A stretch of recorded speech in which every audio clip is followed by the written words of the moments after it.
Welcome back to Ferris Field, the 3A State Softball Championship about to get underway. The Booneville Lady Bearcats with a record of 18-13. Coach Chad Simpson going to get their first look at their offense, take a look at their batting order coming up for Booneville. Layla Byram's going to lead things off for the Lady Bearcats, followed by Lexi Franklin, Lee Swintz, Ellie Smith, the top four in the lineup. Ronnie Tillery, Kylie Lunsford, Carmen Kent, Cameron Parrish, and Presley Walker going to round out the starting lineup for the Lady Bearcats. They're going to take on Libby May, the pitcher for Atkins. She comes into this contest with a 21-6 overall record, a 2.46 ERA, 167 innings pitched, 124 strikeouts. She actually has a couple Division II offers as well from Ouachita Baptist and Henderson State.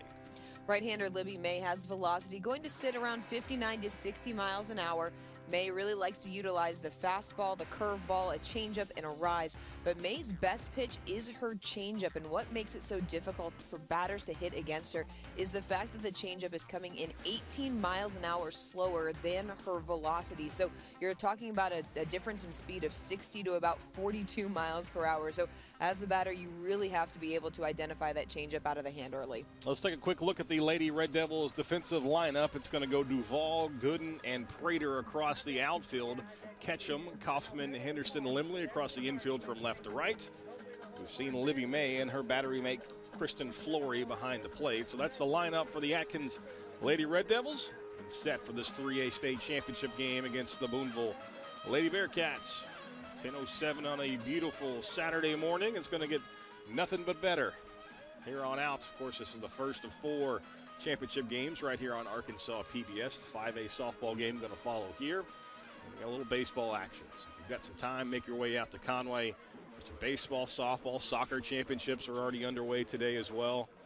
A great day to get out and watch the final day of high school sports in the state of Arkansas, at least for the 2022-23 athletic year. It's amazing how fast it goes, isn't it? No doubt. Libby May toes the rubber for her first pitch.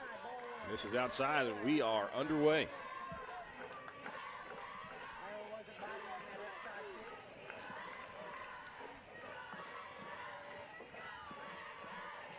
The 1-0 pitch misses high, and quickly, it's like that. Layla Byram up 2-0. Byram, a .447 hitter for the Lady Bearcats.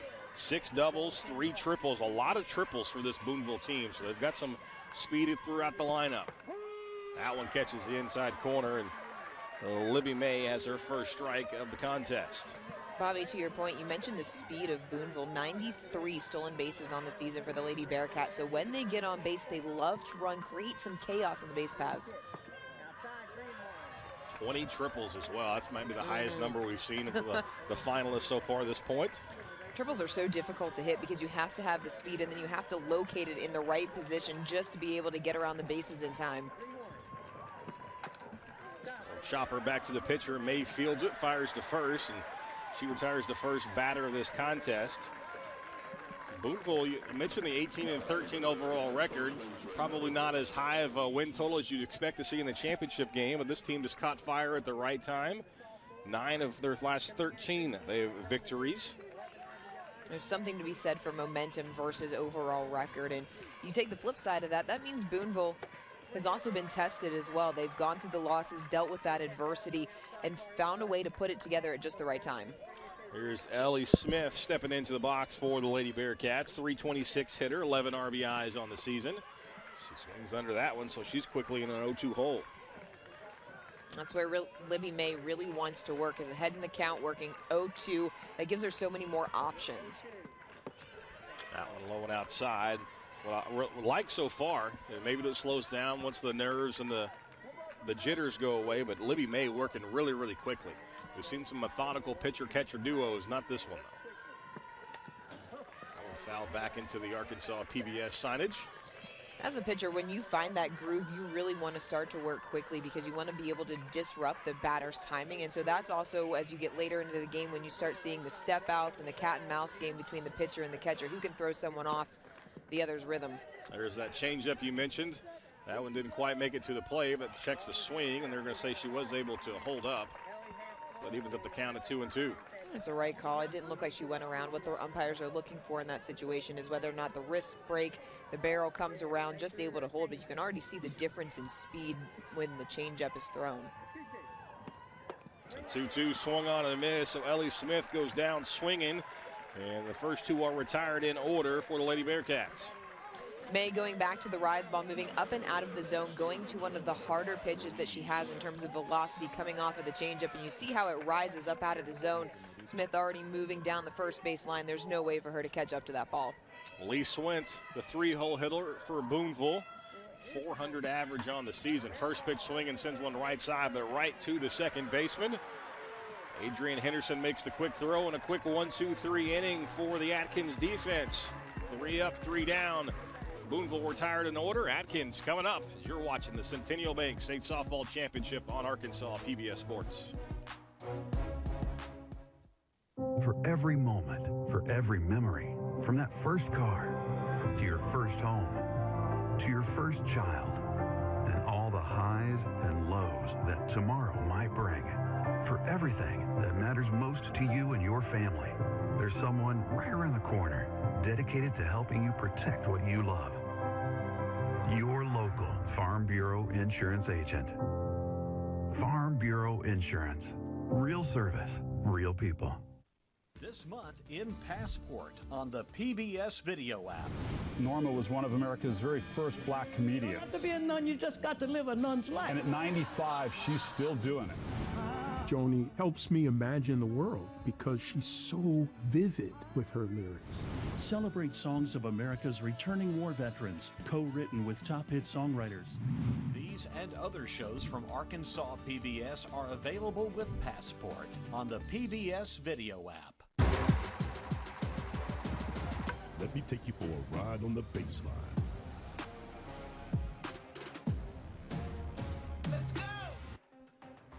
Moorhardt Field Services providing precision original ground drone photography, serving the Midwest and South U.S. for 24-hour delivery, survey grade accuracy. Just visit moorhardfieldservices.com for details.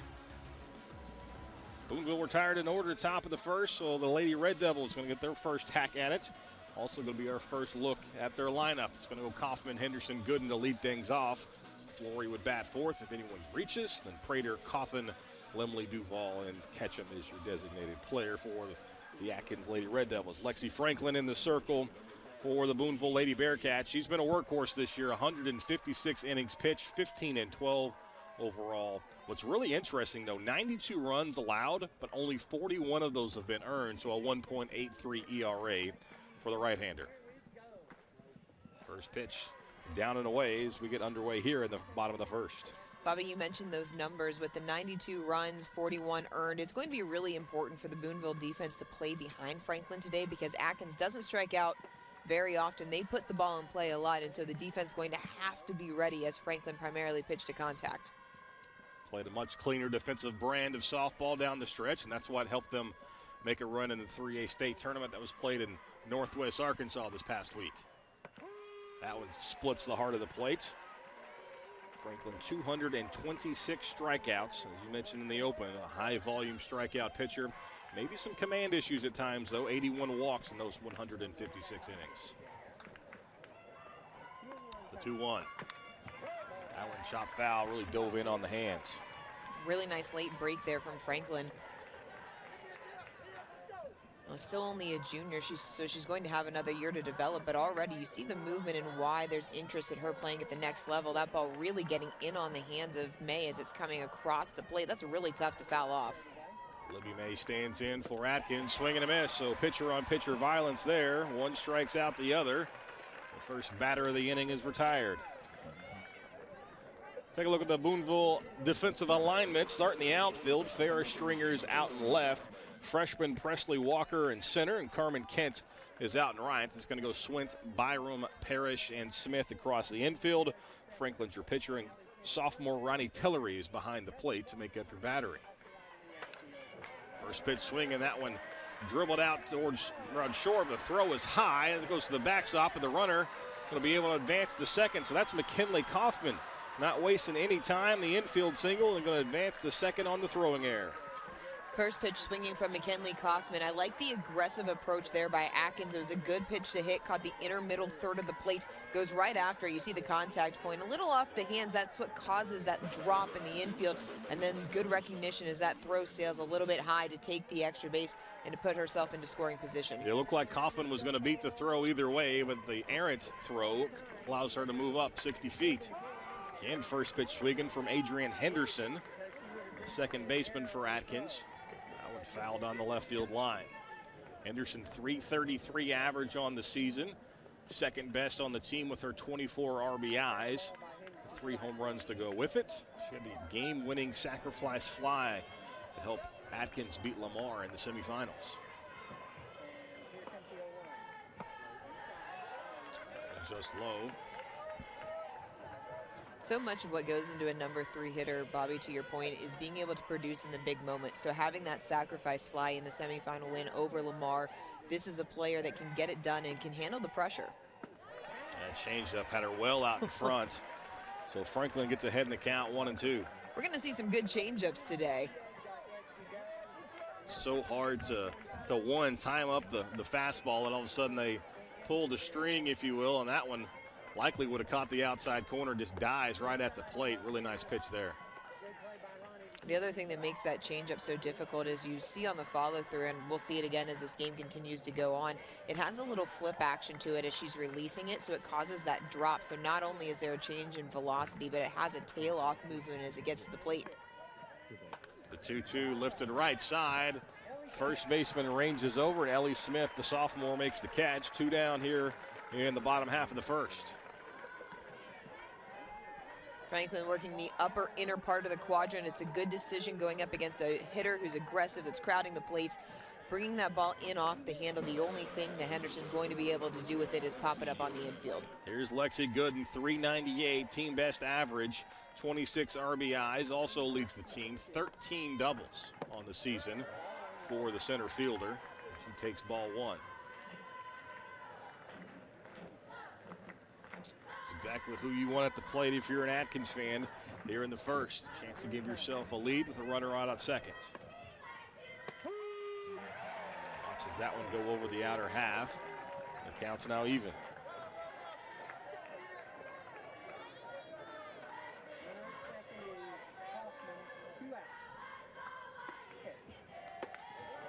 Lays off that one up around her eyes. Atkins looking for their school's second ever state championship. The first one came back in 2011. It's their third finals appearance. They were in the championship game last year before falling to Ashdown. That one fouled left side. Can't lose to yourself. That'd be really hard to do. In fairness, they were both A's. It's early. Yes, it is too early. Booneville's in the championship game for the second time in school history. They won the 2004 softball title. 2-2. That one catches the outside corner. Strike 3 called. Really nice pitch. And Gooden is retired on strikes. So we're through 1. We're scoreless as you're watching the 3A State Softball Championship on Arkansas PBS Sports. Can you see her greatness? When you attend her games, when you cheer her on, or when you participate in any way, you support your community and make it better, and you will see her greatness. Join us as we pledge to increase the visibility of women's sports in our communities. It makes a difference when we all are involved. At Everett Buick GMC, we proudly support our local female athletes and encourage you to do the same. See her greatness. Arkansas. What's in your attic? Find out what your heirlooms, antiques, and collectibles are worth. Join us for the filming of a brand new show, Arkansas Treasures. This special event happens at the Arkansas PBS Studios in Conway on August 5th and 6th. Tickets will go quickly, so guarantee your spot by calling or visiting our website. If your item and story are selected for filming, you may end up on our show. Your treasure may be worth more than you know. 1, 2, 3, turn up! Whoa. What's going on, man? Let's go! At Wendy's, we're focused on what matters. That's why we've made the decision with our hamburgers are square. When you want to experience the delicious taste of Wendy's hamburgers, just ask, where's the beef? Top of the second, Atkins and Booneville are scoreless. The Lady Bearcats coming up for their second attempt. They went down in order. In the first, Lexi Franklin, the pitcher, going to step in. 441 average on the season, 10 doubles, 6 triples, 5 homers, 39 RBIs. As you might imagine, all near or at the top of the lead for the Lady Bearcats. Changeup just dies right at the front of the plate. Is that kind of the goal as well? It makes it look like it's right there about knee high, and all of a sudden it drops to the ankles. Yes, that's part of it. Changeup's all about location as well, and that's the secondary portion of the changeup. So you use the changeup on the front end so that it falls off the table. You're changing the adjustment to the speed. It's the eye level, and then you come back with some of your harder stuff, in this case a rise ball, not only to change the velocity, but going back to changing the eye level and changing north to south. In my opinion, that's the hardest adjustment. Franklin sits back and waits on that changeup and fouls it back. Nice job to adjust. Not even been sitting changeup there, even though she was down in the count 1-2. The best way to go about learning how to hit a changeup is learning how to hit change first, so think slow and then adjust back up to the speed, because as a hitter you're going to be able to catch up to most velocity. That's one lifted high and deep to left field. That one's back near the wall, off the fence. That's going to be at least 2 for Franklin, and they're going to hold her at second base. A drive to left field. That one's out in most parks, but the fence out in left here at Ferris Field, a little taller, so that one bangs off the chain link for a leadoff double. Really nice swing from Franklin. It's a ball elevated in the zone, and she keeps her hands high, adjusting back up to the velocity of May, just drives it out to the left field. And you're right, Bobby, anywhere else that's going to be a leadoff home run, but not here at Ferris Field. Lexi Franklin, it's a double there. It's 11th on the season, so that's going to set up the catcher Ronnie Tillery. 321 average, 25 RBIs. A good spot here for the 5-hole hitter. Takes a strike on the inside corner. Really nice pitch to come inside. That's the one thing maybe I'm most surprised with, is the lack of pitchers wanting to go inside this week in the championship games. It has been a little bit surprising, but the majority of pitchers have worked towards the outside corner, but that's also the area of the plate that's gotten a lot of calls. That throw back to the pitcher goes all the way out into center field, so Franklin moves up 60 feet. Maybe some of those jitters now with a runner on base, and Booneville has a runner on third now with nobody out. A prime scoring opportunity for Booneville. The throw back to the pitcher almost looked like Fleury was trying to go back to second base to try and catch Franklin off guard, so a little bit of miscommunication there. Look at where she comes out of her stance. So as she's coming up, that ball's fired back quickly, and there just wasn't the communication about where that ball was going. That one down and in. Now a fire to third to check on Franklin. She's back before the tag. Really both throws when she was on second base back to the pitcher really seemed like that she might have been firing it back to the bag. That one well off the mark, and of course it tips off the pitcher's glove and well out of the reach of Adrian Henderson trying to back it up. So Tillery up in the count, 2-1, runner on third. This one sent out to short. That's going to get the run home. So Tillery gets the RBI ground out, and the Lady Bearcats strike first.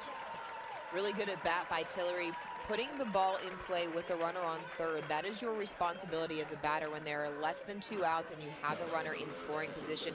And a good decision by Franklin, because a lot of players will wait on that ball to see what happens. Franklin was immediately on contact on her way to the plate as soon as she saw it was a ground ball. It's nice aggressive base running that gives Booneville the lead. That's what you like to see, a productive out from a lineup. So the Booneville Lady Bearcats take an early 1-0 lead. Cameron Parrish steps in. 238 average on the season, 3 extra base hits.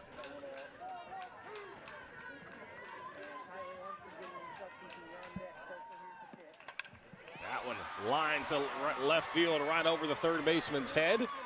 And Cameron Parrish has the second hit of the inning.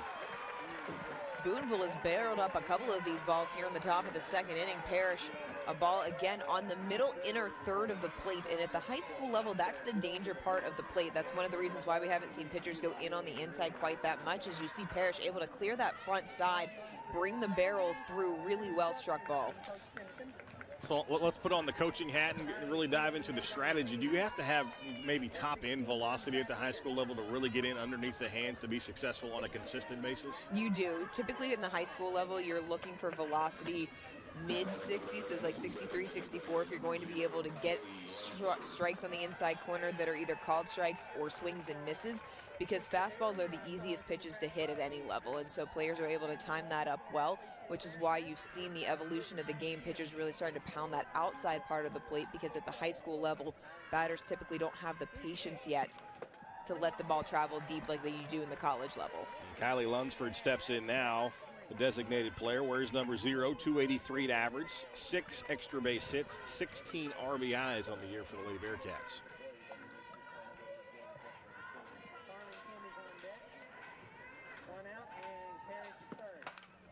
That one sent right back to the shortstop. On a short way route for one at second. To throw it over to first, not nearly in time. So Lunsford reaches on the fielder's choice. Let's take a look at today's umpiring crew. Jerron Harris behind the plate. Stacy Barton's at first, and Corby Davison is over at third. Carmen Kent going to step up to the plate now for Booneville. 250 average, 5 doubles, pair of triples, 15 RBIs. That one goes all the way to the backstop. It will allow Lunsford to get up to second base. So the wild pitch allows Lunsford to advance extra 60 feet. Now she's in scoring position. Kind of seems like Atkins is a little tight. I would agree. May trying to overthrow, be a little bit too perfect here, and it ends up going up over the head for the wild pitch. And sometimes, especially, we talked about Atkins having been here last year, being considered maybe the favorite in this game. You give up the early run. That one lifted over the left fielder's head. That's going to drive in another run. Carmen Kent with the RBI. She's into second base with a double. And the Lady Bearcats offense is clicking here in the second.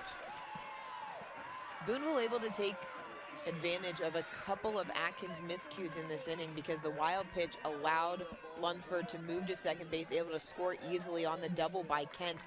And so those are the things that tend to snowball, but a really nice swing. Again, Booneville all over this, a ball middle third of the plate. You cannot leave as a pitcher. You cannot leave a ball that's going to be dead center of the plate about thigh high, because it doesn't matter who you're playing. They're going to be able to hit that pitch. A really short, compact swing there. Right. Not much of a follow-through. Really just guided that one in, got some good carry on it, and got the RBI. And now Presley Walker, the 9-hole hitter, wears the first pitch on the thigh. And Bobby, to your point about the nice, short, compact swing, coaches used to say choke and poke. I don't think they say that very much anymore, because I've said that in a couple of broadcasts and got some really weird looks. But what that means is you just shorten up and put the ball in play. And this is a screwball. It just gets out of the way, or just gets out of the hand a little bit too much, catches the back leg. So 2-0. The Lady Bearcats lead it. Runners on first and second, so still plenty of damage on the base pass. So Atkins needs to find a way to stop the bleeding here in the top half of the second frame. Back to the top of the order, Layla Byram. She grounded back to the pitcher to start the contest. That one misses outside. Byram 447, 27 RBIs. 10 extra base hits. There's production up and down this Lady Bear Cup lineup. Atkins, though, they're not going to be phased. 24-7 overall record. We mentioned that they were in the championship game last year, so they loaded up the schedule as far as non-conference opponents. That one up and out of the zone. And you don't win 24 games in a season without learning how to fall behind early and how to battle back and to win in adversity situations. So 3-0 to Byram. Got to believe she's going to take this one all the way with runners on first and second. And that one catches the top of the zone. Important pitch for May there, just to establish herself inside the strike zone, to see a strike go into the box. Softball is such a mental game. Sometimes all you need to see is one pitch be called a strike. That one slapped over her left side, but a nice running play by McKinley Kaufman, the shortstop, and gets Atkins out of the inning, but not before Booneville takes advantage and pushes 2 across. And the Lady Bearcats have a 2-0 lead as we head to the home half of the second. You're watching the Centennial Bank State Softball Championship on Arkansas PBS Sports.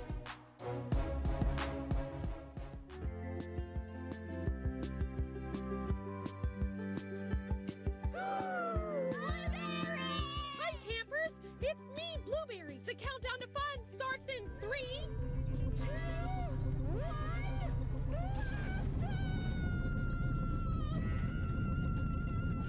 Voila! Hold on to your hats, friends! Blueberry's Clubhouse coming back this summer. Centennial Bank is committed to you.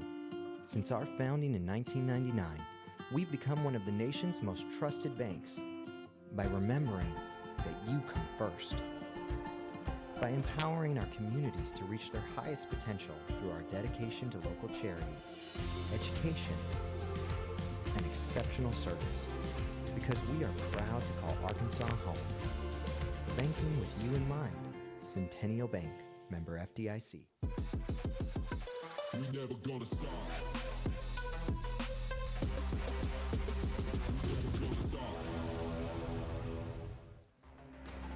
The Children's Clinic of Conway and Greenbrier is a proud supporter of Arkansas PBS Sports. The Children's Clinic of Conway and Greenbrier, serving Conway and surrounding areas with locations at 2505 College Avenue in Conway and 10 Lois Lane in Greenbrier. The Lady Bearcats from Booneville strike first. Now Atkins has to try to answer back, and it's going to be Flory, Prater, and Coffin coming up for the Lady Red Devils. Most important thing for Atkins in the bottom of the second inning is just to be patient inside the box, work a little bit, see some good pitches. Here's a good look at Coach Matt Porter. Got his team in the championship game for the second straight year. Got to find a way to get out of this 2-0 hole early. A lot of softball yet to be played.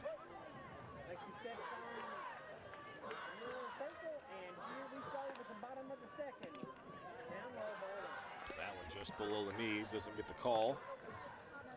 Kristen Flory, the catcher for Atkins, gets ahead in the count. 386 average. 4 doubles, 5 homers, 19 RBIs. She's an all-state player from last year.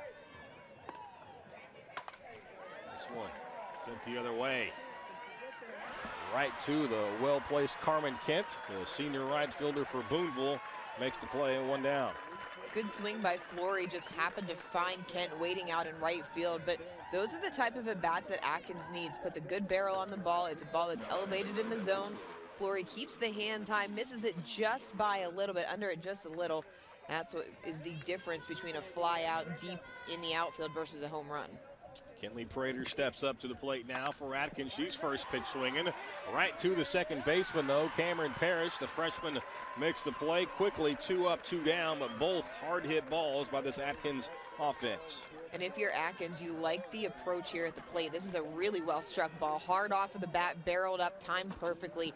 And again, just right at Parrish over at second base. So if you're the Red Devils, you're seeing these last 2 batters and you're going, okay, if we can make this kind of contact, it's just a matter of time until those balls start to sneak through. Here's Maven Coffin, designated player. 289 on-base percentage this year for Maven. Home run and 13 RBIs. Part of baseball and softball that we don't talk about very often, sometimes you have to be good, yes, but sometimes you have to be lucky. It's a big part of it. That's why they have the saying, it's better to be lucky than to be good. That's right. 2 hard-hit balls, but it's right at them. Coffin quickly ahead in the count, though, 2-0.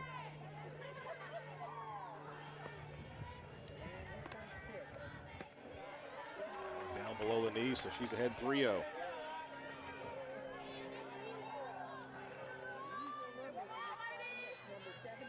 Atkins picked up their first hit in the first inning, could not move them around, trying to extend the inning here in the second. Well out of the zone, so a 4-pitch walk for Coffin. The Lady Red Devils have a runner. Good at bat by Coffin with 2 outs in the bottom of the second inning, and that is the first deep count that Atkins has been in. They've been very aggressive going up against Franklin, trying to throw that curveball, just misses low in the zone. But if you're Atkins, the other philosophy here, it's not just how well you hit, but how much do you work Lexi Franklin? How many pitches do you make her throw as you try to work yourself back in? Alyssa Lemley swinging at the first pitch and fouls it away. She has a 287 average on the season, 11 RBIs. Trying to respond as Booneville got 2 in the top half of the inning. You see the bandage there on Franklin's right eye. We'll talk about how she got that in just a second, as that one's over the outside corner. So in pregame today, the Booneville pitcher, Dorian, as you said, caught a bat. And walked directly into the path of a backswing that ended up catching her right above the eye. So a little bit of a warrior out there, shaking it off. This one sent right side. Going back is the second baseman, and Parrish makes the play. And Booneville gets out of the inning with the 2-out walk stranded at first. So she's tough. She's the pitcher for Booneville. So we're through 2 innings of play. The Lady Bearcats lead 2-0 as you're watching the Centennial Bank State Softball Championship on Arkansas PBS Sports. For every moment, for every memory, from that first car to your first home to your first child and all the highs and lows that tomorrow might bring. For everything that matters most to you and your family, there's someone right around the corner dedicated to helping you protect what you love. Your local Farm Bureau Insurance agent. Farm Bureau Insurance. Real service, real people. This month on Arkansas PBS. I know your grandfather will never consent to me. Is it not perfectly dreadful, Harriet, to learn that our niece's honour is now certainly lost? Fearfully romantic, though. Elizabeth? She's missing and I'm worried sick. Mom. You don't believe me? You've got to stop all this nonsense. The world-famous thief. Father Brown's friend and nemesis is in trouble. Flambeau is now a killer. For once I'm innocent. Only on Arkansas PBS.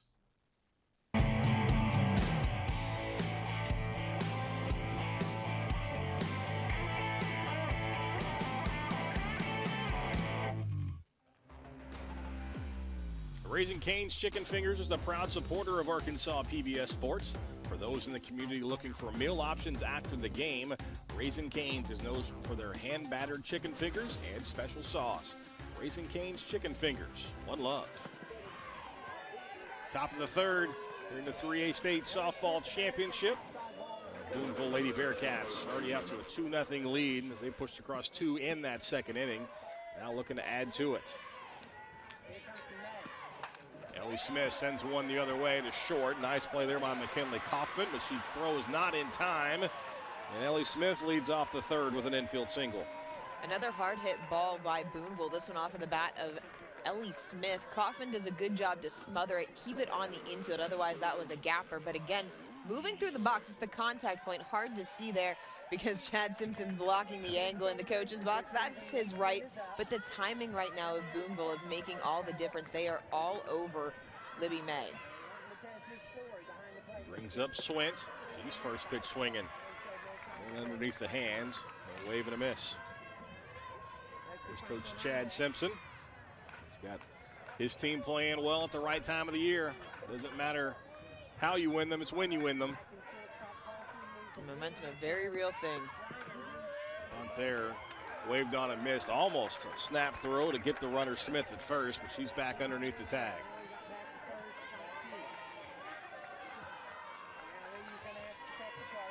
So Swint in an 0-2 hole, 400 hitter.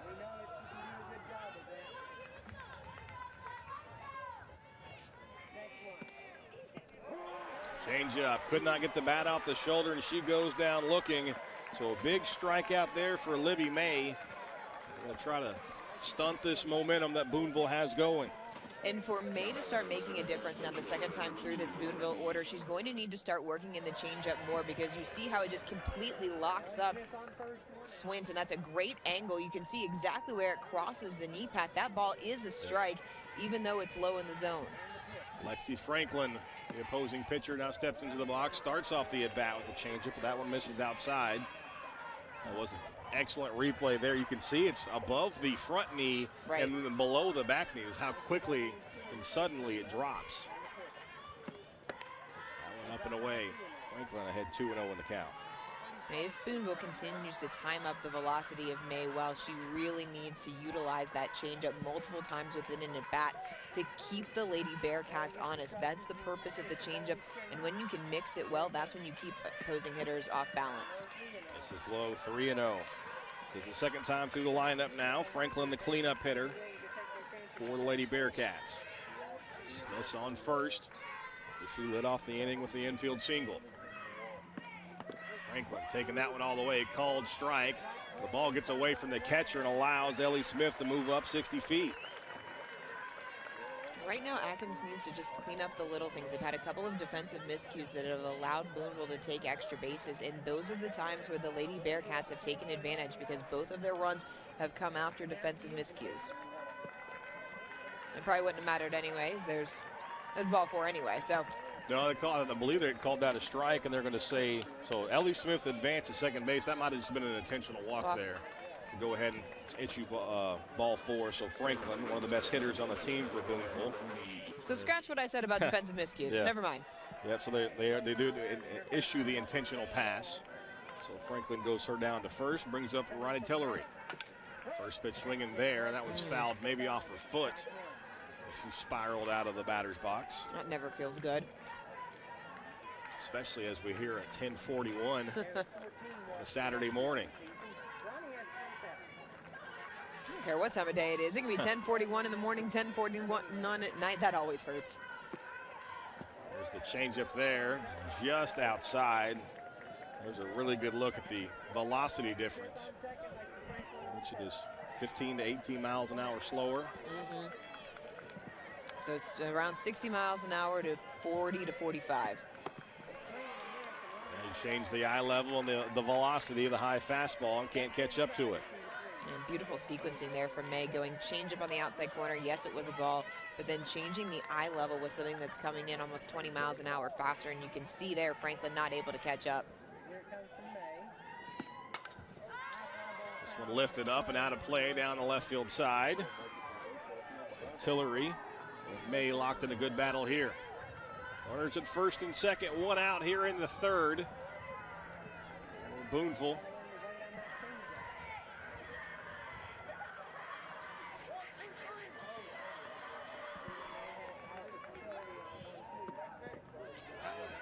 Down and out. Evens up the count at 2 apiece.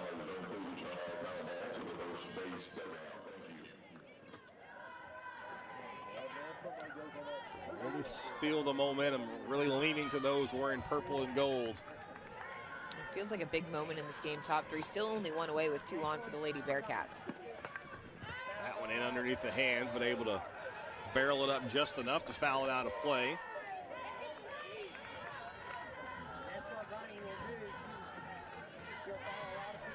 This is a really good at bat here from Tillery with runners on. She's battling on pitches that are borderline not giving in. Able to stay back on that change up and foul it just off. Might have been a little off the plate, but close enough that she felt that she needed to swing and just keep the bat alive. That's the right mindset from Tillery, though. If it's a ball that you're not sure you're going to get rung up on, your best bet is to try and foul it off. Even if you know you can't do anything with it, just try and foul it away, live another pitch, because you don't want to get called out looking. There's the 2-2. That one lifted high and deep to left field, but hooking, foul. Well struck from Tillery. Got just inside that one. That would have been extra bases for sure. Instead, we're going to have to reset and do it all over. Well struck is an understatement. That's an absolute rocket off of the bat of Tillery. All over it, just got the barrel out in front of the hands. That's why that's a foul ball down the left field line instead of a home run over the bullpen. Would not surprise me to see a changeup here. Speak it into existence and just could not slow down the bat enough for Tillery as she goes down swinging. A really good at bat from Tillery, but May pulling the string when she needed it the most. And any pitcher who sees a batter rip a ball like that down the left field line that's ahead of it, you're going to get a changeup on the next one. And Mays is just so good that even though Tillery knew it was coming, she still couldn't hold up. So that brings up Cameron Parrish. It's up to her with 2 on and 2 out. That one hits her. Hits the back leg, and Cameron Parrish now takes that one. And now the bases are going to be loaded.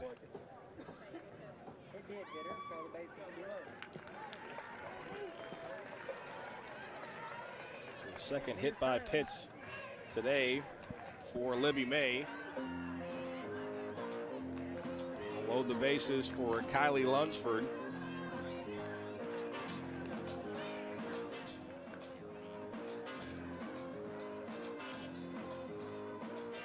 ARCare is a proud sponsor of Arkansas PBS Sports. The ARCare network of medical clinics and pharmacies helps to keep you in the game, playing your best. ARCare, so you can live your story. Bases are jammed full of Bearcats. I feel like this is a big moment, not only for Booneville to keep the momentum going, but for Atkins if they want to stay in this contest, as they're already trailing 2-0 as Kylie Lunsford steps up to the plate. I would agree. Big moment here, third inning, with Booneville a chance to blow this game open, even though there are still 2 outs. There is such a thing as a 2-out rally. That's why they talk about it. But for Atkins defensively, you have to remember there's a force at any base right now. So if you're on the infield, get your body in front of the ball and find a base to potentially get an out. Lunsford reached on a fielder's choice and scored back in the second. She's ahead in the count, 1-0. Swinging, this one lifted high, right field. Tracking over is the right fielder, Prater, and she makes the catch, and the inning is ended with the bases loaded. Huge for Atkins there as they keep this deficit at just 2. See if the Lady Red Devils offense can get it going as you're watching the Centennial Bank State Softball Championship on Arkansas PBS Sports.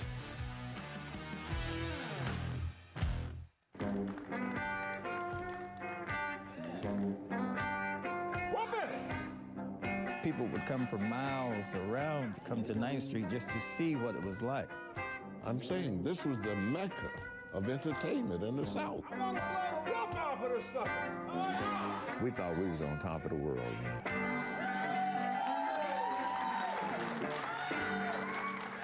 Download the PBS video app or watch online. Can you see her greatness? When you attend her games, when you cheer her on, or when you participate in any way, you support your community and make it better, and you will see her greatness. Join us as we pledge to increase the visibility of women's sports in our communities. It makes a difference when we all are involved. At Everett Buick GMC, we proudly support our local female athletes and encourage you to do the same. See her greatness.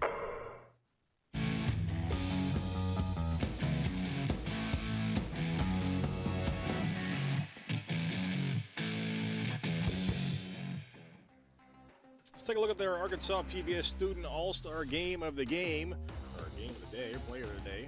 Hannah Duvall from Mayflower, shortstop senior, a 4.0 GPA. She's going to pursue a career in banking. Congratulations to Mayflower's Hannah Duvall, Arkansas PBS Student All-Star at the contest. 4.0. That was a pipe dream in my career. I was not a 4.0 student in high school or college. I was around there. I was close. Just I didn't quite get there. But I think that's the first time I've ever seen a student who's wanted to major in banking. Good for her. They've got the money. Sometimes it's theirs, sometimes it's somebody else's, but at least they've got control of it. Listen, learn how to manage your finances early, kids. Atkins up in the bottom of the third, trailing 2-0. Serenity Duvall going to step up to the plate. We'll go back to the top of the order. Duvall, a 267 hitter on the season. She watches the first pitch catch the outside corner. A really tight, consistent zone to start this contest. That's all you ask for. Home plate umpire Jerron Hare has been, I agree, very consistent in terms of corner to corner and up and down. 1-1. Dives just down and in. And the count's even. We've had a couple of really long innings, though, Bobby, where Booneville's been at the plate for a really extended period of time. They've prevented Atkins from getting in a groove inside the box going up against Lexi Franklin. That one swung on and missed over the outside. Now Franklin ahead in the count. To your point, Franklin hasn't had to throw many pitches, and so just 25 pitches up to this point for Franklin. So she's working quickly.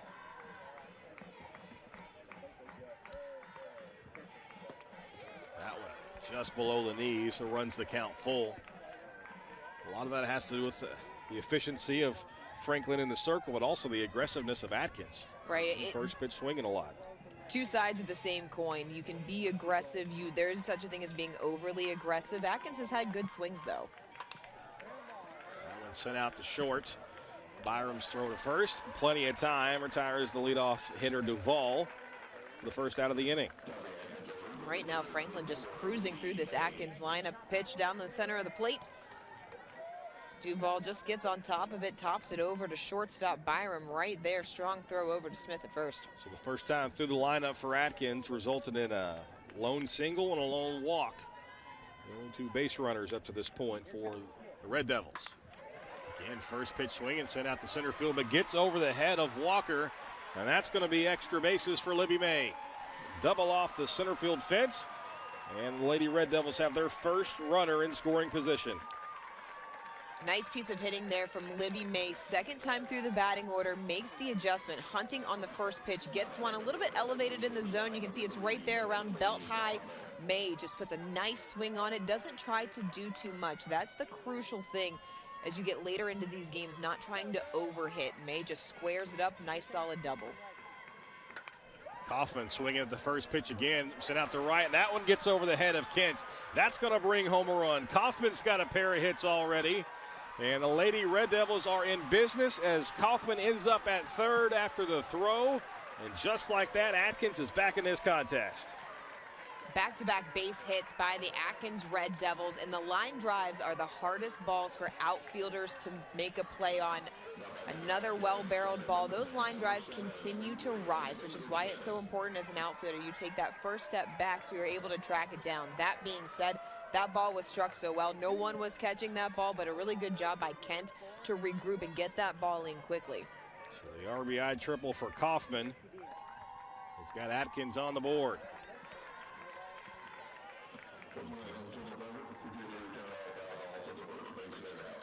Plenty of offense to go around to the first 3 innings of this contest. Booneville already with 4 hits. Atkins now with back-to-back extra base hits.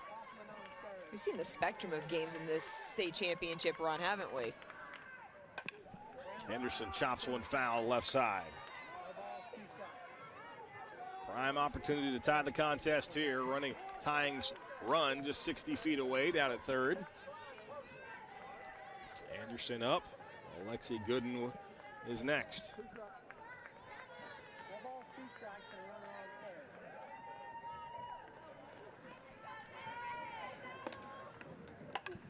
That one lifted out of play directly behind home plate. Bobby, the thing I've noticed as I'm looking back at my book is that Franklin has thrown first pitch strikes to each of the last 5 hitters. And so Atkins has recognized this, and they're going after good pitches early in the count because Franklin has been right around the strike zone consistently early in at-bats. Yeah, Franklin's been locked in there in the circle, but sometimes that can play against you. Right. If you're consistently around the zone, if you're peppering it. Chopper to short. That one goes right underneath the glove of Byram and then gets past the left fielder Stringer. That one's going to get all the way to the wall. So 1 run's already in, and Henderson winds up at third after a pair of errors on that play. Allows Atkins not only to tie the contest, but Henderson replaces Kaufman over at third. Henderson hanging tough inside the box. This ball is low in the zone. She's able to top it and gets the high chop. The turf, remember, it bounces differently than dirt does, so it's not going to be down on the dirt. It's going to have a little bit more bounce to it, and so it catches Byram off guard and then gets past the left fielder. Atkins taking advantage, and it goes back to talking about defensive miscues and how important it is to play clean defense, because in the game of softball, it is so often that the difference between a win and a loss just comes down to 1 or 2 mental mistakes. We mentioned the numbers on the season for Alexi Franklin, the pitcher for Booneville. 92 runs allowed this year, but only 41 of those were earned. The defense needs to tighten up for Booneville if they want to stay in this contest. Obviously, now they've given up their lead. And going back to that point as it applies here, you know, Booneville hasn't been in a state championship game in a while, so you go out, you get the lead, and then you can start to tighten up a little bit because you haven't been in this situation before. You don't know how to close out a championship game. And so for Booneville, though, 2-2 game, it's like you're starting all over. You got to put it out of your mind, got to focus on getting the next out. Yeah, Alexi Gooden, the best hitting player on this team for Atkins, now steps up to the plate. 398 average, 26 RBIs. A chance to put the Lady Red Devils out in front.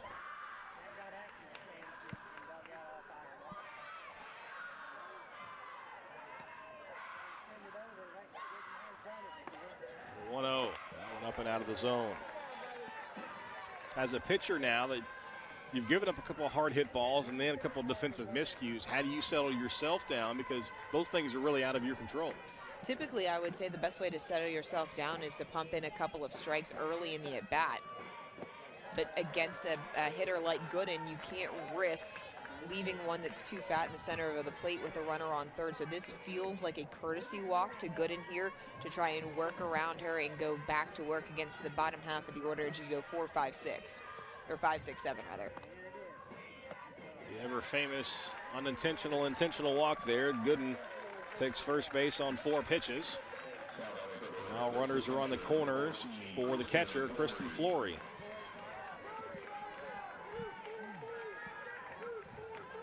The one thing we haven't seen Lexi Franklin do since the first inning either, she hasn't worked in the off-speed very much. So it's very similar to Libby May when she started to get hit hard, started working in that changeup, and that allowed her to be a little bit more effective. This is the part of the lineup that really started to put good swings against Franklin as Flory flied out to right back in the second. And a hard hit atom ball right to the right fielder, Kent. Flory again was an all-state player last year. She signed with Southern Arkansas University. This one ripped foul down the left field side.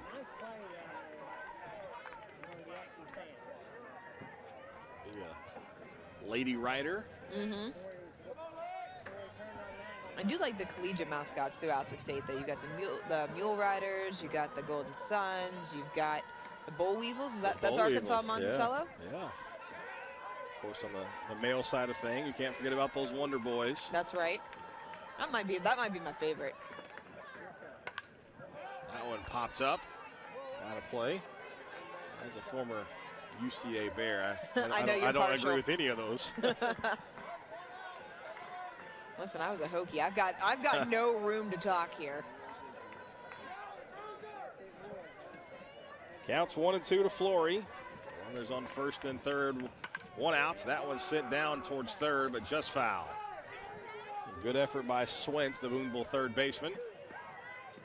Always love to see the effort. It's a changeup, though, and Flory does a good job keeping her weight back, but this is why, in my opinion, Franklin needs to work that off-speed in just a little bit more, is how in front of that ball Flory was. Counts 1-2. Atkins already has 2 home here in the third, looking to add more and take their first lead of the contest. This one lifted left field. That's going to get down. Atkins out in front. The RBI single from Kristen Flory.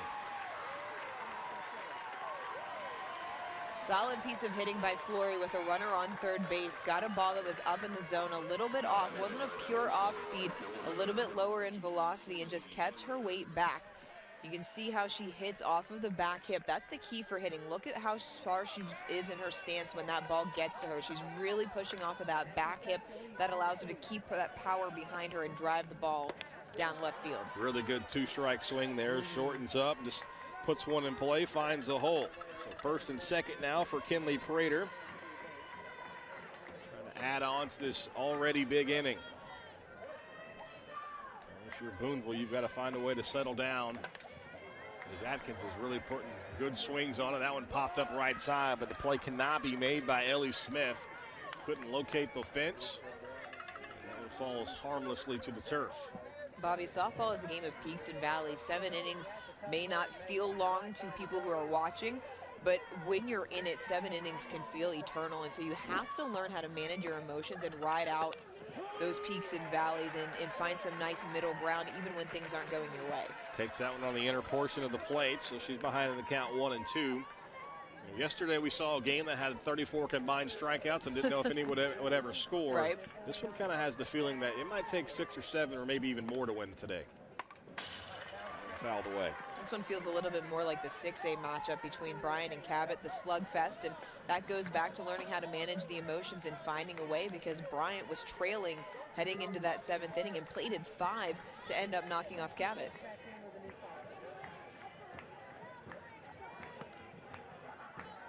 Here's the 1-2.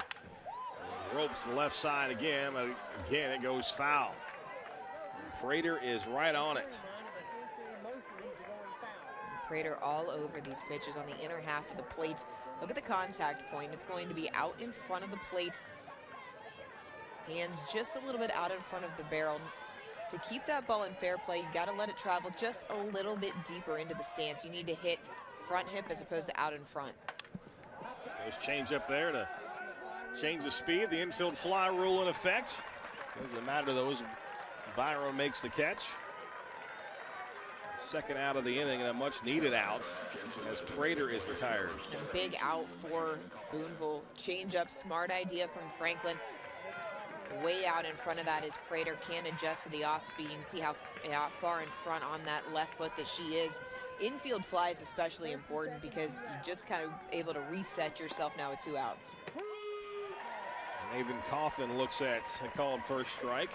She walked on 4 pitches her first time up, so that's the first time she's seen one cross the plate.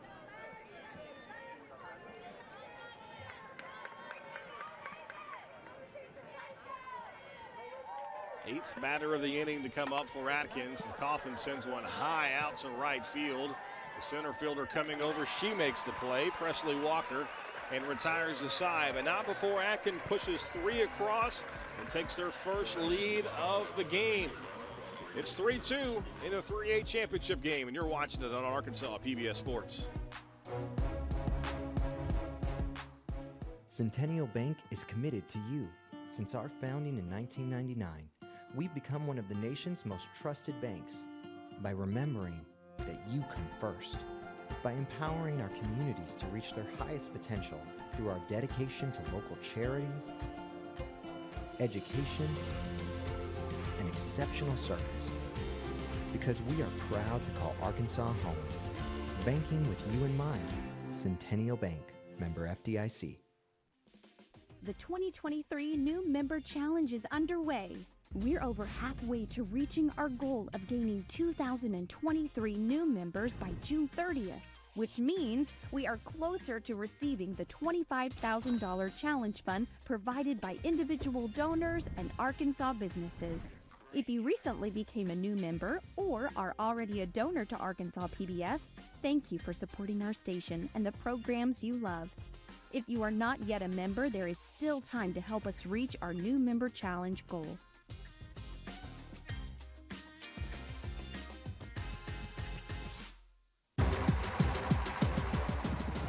Let me take you for a ride on the baseline.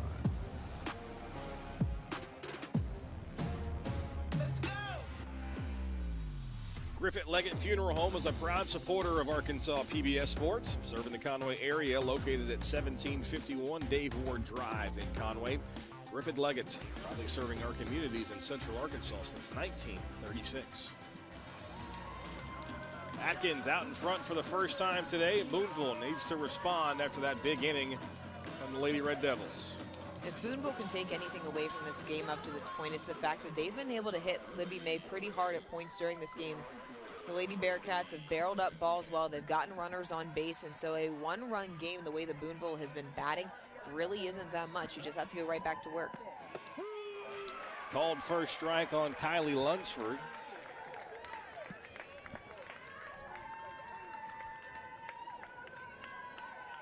Correction, this is Carmen Kent. Mistake. She's swinging, sends one out to second. The backspin, though, gives enough time for her to beat the throw to first. Throw to first does get away, but Kent not able to advance. It's a tough play for Henderson to make over at second base. A ton of English on the ball coming off of the bat of Kent. Look at how this ball spins. The contact point just a little bit underneath that ball creates the backspin, and then with the turf, the ball hops differently on turf. There's nothing for it to grab onto, so it's going to spin differently. Same thing here for Henderson, as that ball just jumps away from her. There was no time to make the play at first. Kind of a lucky break there for Atkins that Kent did not advance on the errant throw. So that's listed as an infield single. Booneville now has 5 hits in the contest. Presley Walker coming up. She was hit by a pitch back in the second.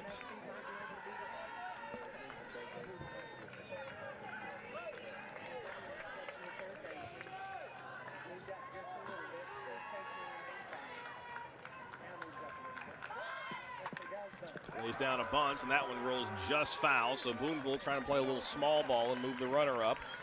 We'll have to do it again. I like the idea from Booneville, though, trying to play small ball to advance the runner. It's a good sacrifice bunt from Walker, just pushes it a little bit too much. You can see her reaching out with the barrel of the bat instead of allowing that ball to travel to her. When you are sacrifice bunting, if you let that ball travel to you, that's what deadens it. When you try to push it too much, that's when you get those foul balls that go just foul. Up and out of the zone.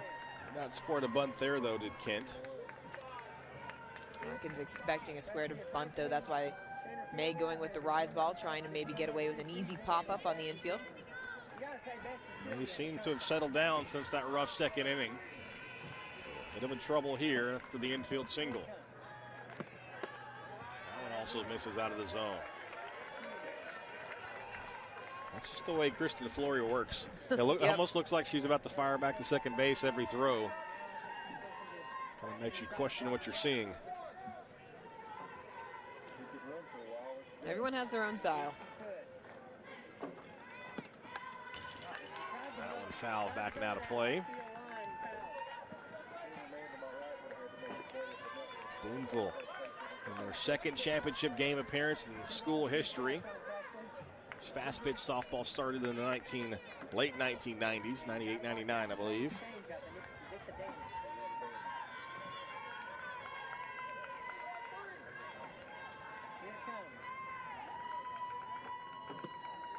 The changeup. Essentially gave up on that pitch about halfway, and luckily she did, as that one drops down and out of the zone. It's either really good recognition or she was frozen that much by it. I'm going to say it was the second one, and she's actually lucky she didn't get called for the swing because she dropped her bat in a forward motion. The full count pitch misses outside. That's ball 4. So an infield single and a walk now as the Lady Bearcats in business. Best case for Booneville here, looking for a response to Atkins, is May trying to work the outer part of the plate with the curveball, overthrows it a little bit, and you see micro adjustments give macro results. And when, as a pitcher, you're just trying to be a little bit too fine on that outside corner, you end up missing the foot by about the plate rather by about a foot. Layla Byram, 447 average, 27 RBI, steps into the left-hander's batter's box. She takes one, though, over the outer half.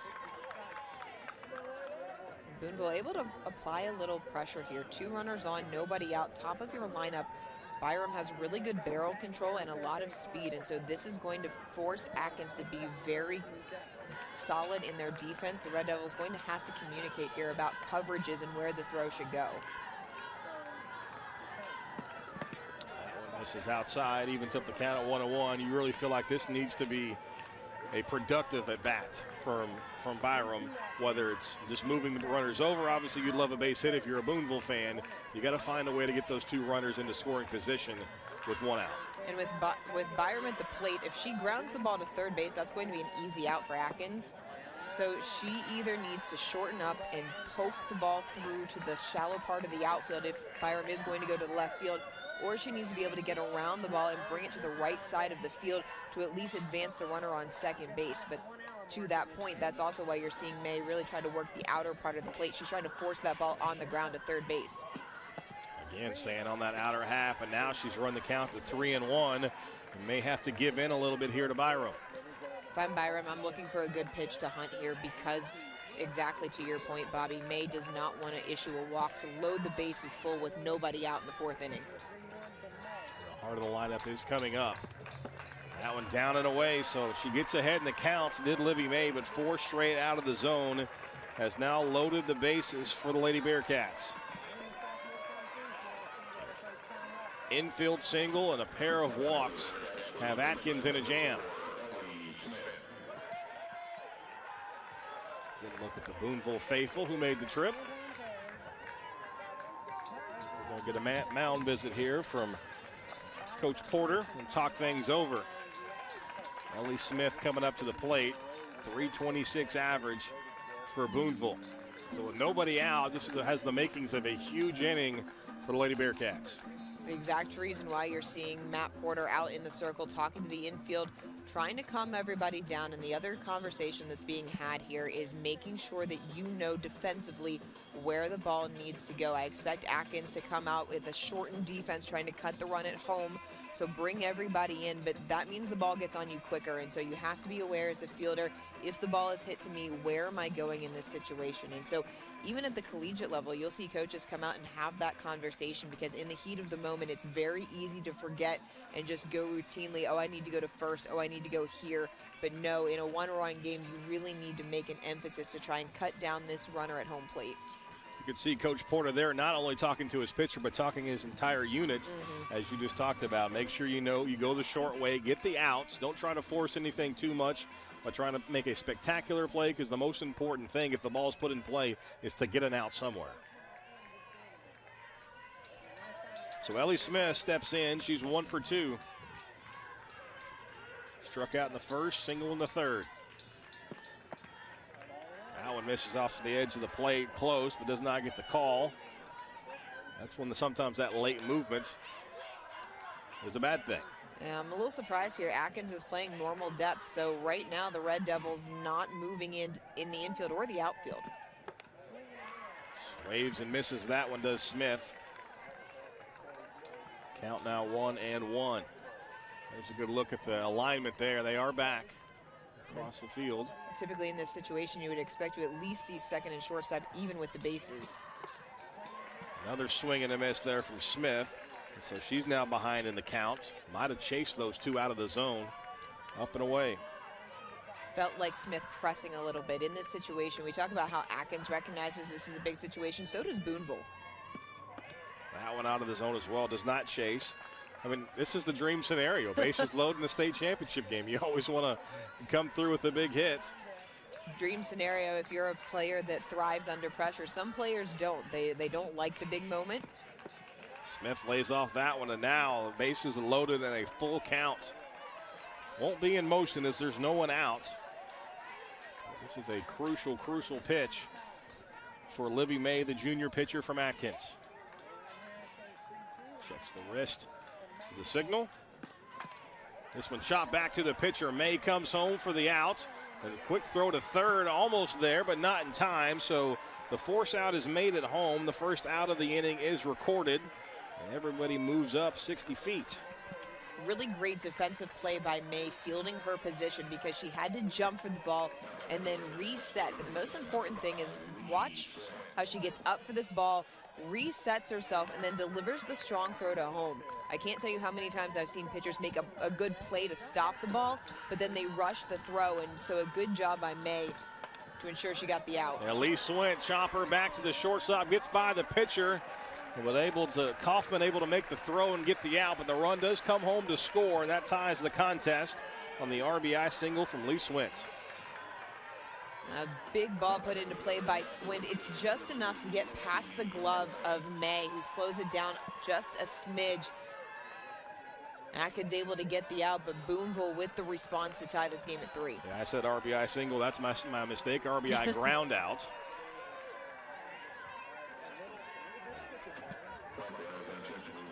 Oh, they intentionally walk Lexi Franklin, so that loads the bases. The second time that she's been walked. So bases now loaded again, but this time with 2 outs, and it's going to bring up Ronnie Tillery, who has 25 RBIs on the season. You like that move of loading the bases, get the force out anywhere? Not in this situation, I don't, because of how well Tillery takes the first pitch strike. Tillery has taken a first pitch strike every time she's been up there. I've played with a lot of hitters that like to look at the first pitch. Not my preference, but considering the last at bat that Tillery had where she hung in a lot, ended up striking out on the changeup, but it's a risky move. Yep, there was the changeup again. Dives down and in. The count now 1-1. So Booneville pushes one across. They got the ever-important answer run to tie the contest after giving up the lead. They've got a chance for a lot more. Tillery tries to check her swing, but it's fouled away.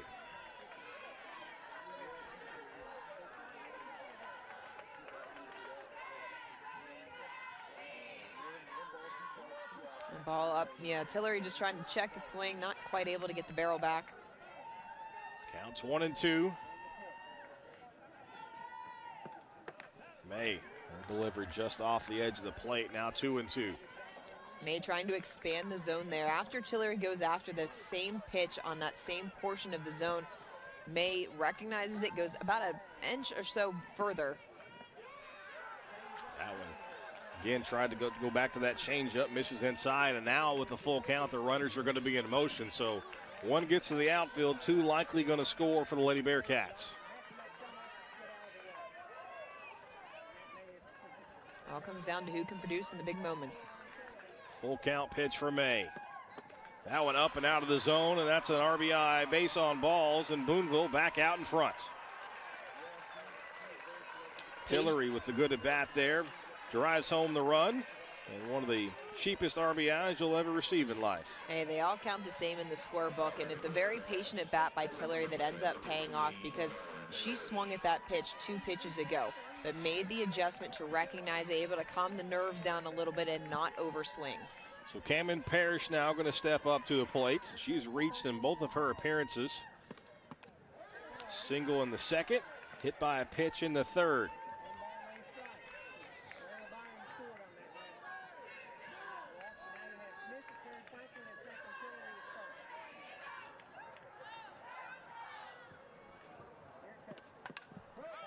Chopped foul. Big moment here for Booneville. They've regained the lead. They answered. Now the chance to put a little distance between them and the Lady Red Devils.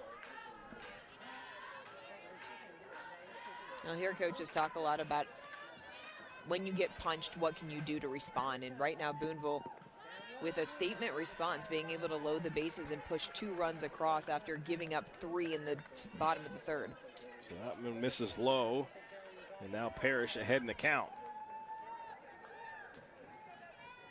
Kylie Lunsford would be next. If Parrish can find a way to reach. 2-1. Taking a little bit off of that one, not a full changeup. Gets that one over the outer half and a swing and a miss. Evens up the count of 2. It's a little bit over the drop ball as it's breaking low and away as it's moving across the plate. 2-2 count to Cameron Parrish, the Booneville second baseman. Chased one up and out of the zone, couldn't check her swing, and that retires the side for Booneville. But the Lady Bearcats push 2 across, and they're back out in front. We have got a good one brewing here in the 3A championship game, and you're watching it on Arkansas PBS Sports. What exactly did they get wrong? That Arkansas values our teachers. The House and Senate thought was very disingenuous. Arkansas Week is celebrating 40 years of public affairs programming. From news analysis to election and legislative coverage, see why Arkansas Week has become a staple for thousands of viewers every week. Tune in Fridays and Sundays and stay up to date the rest of the week by signing up for our newsletter at myarpbs.org/signup.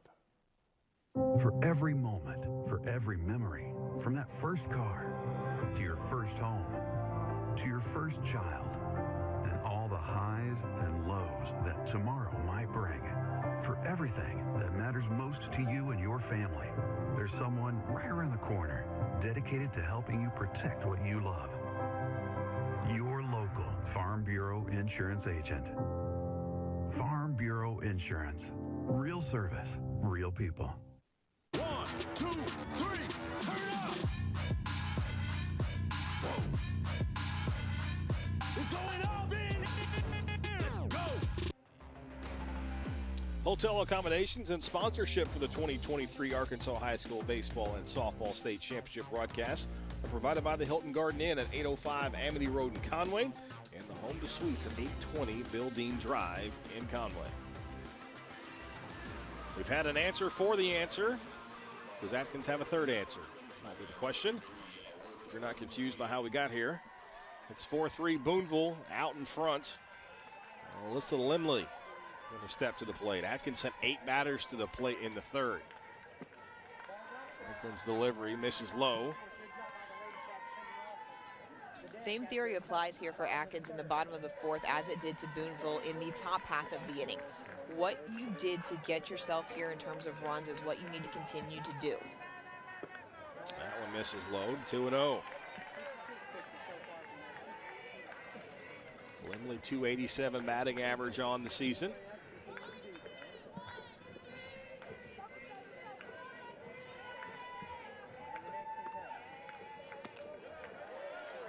also misses low, so 3-0. How do you feel about the wristbands in softball?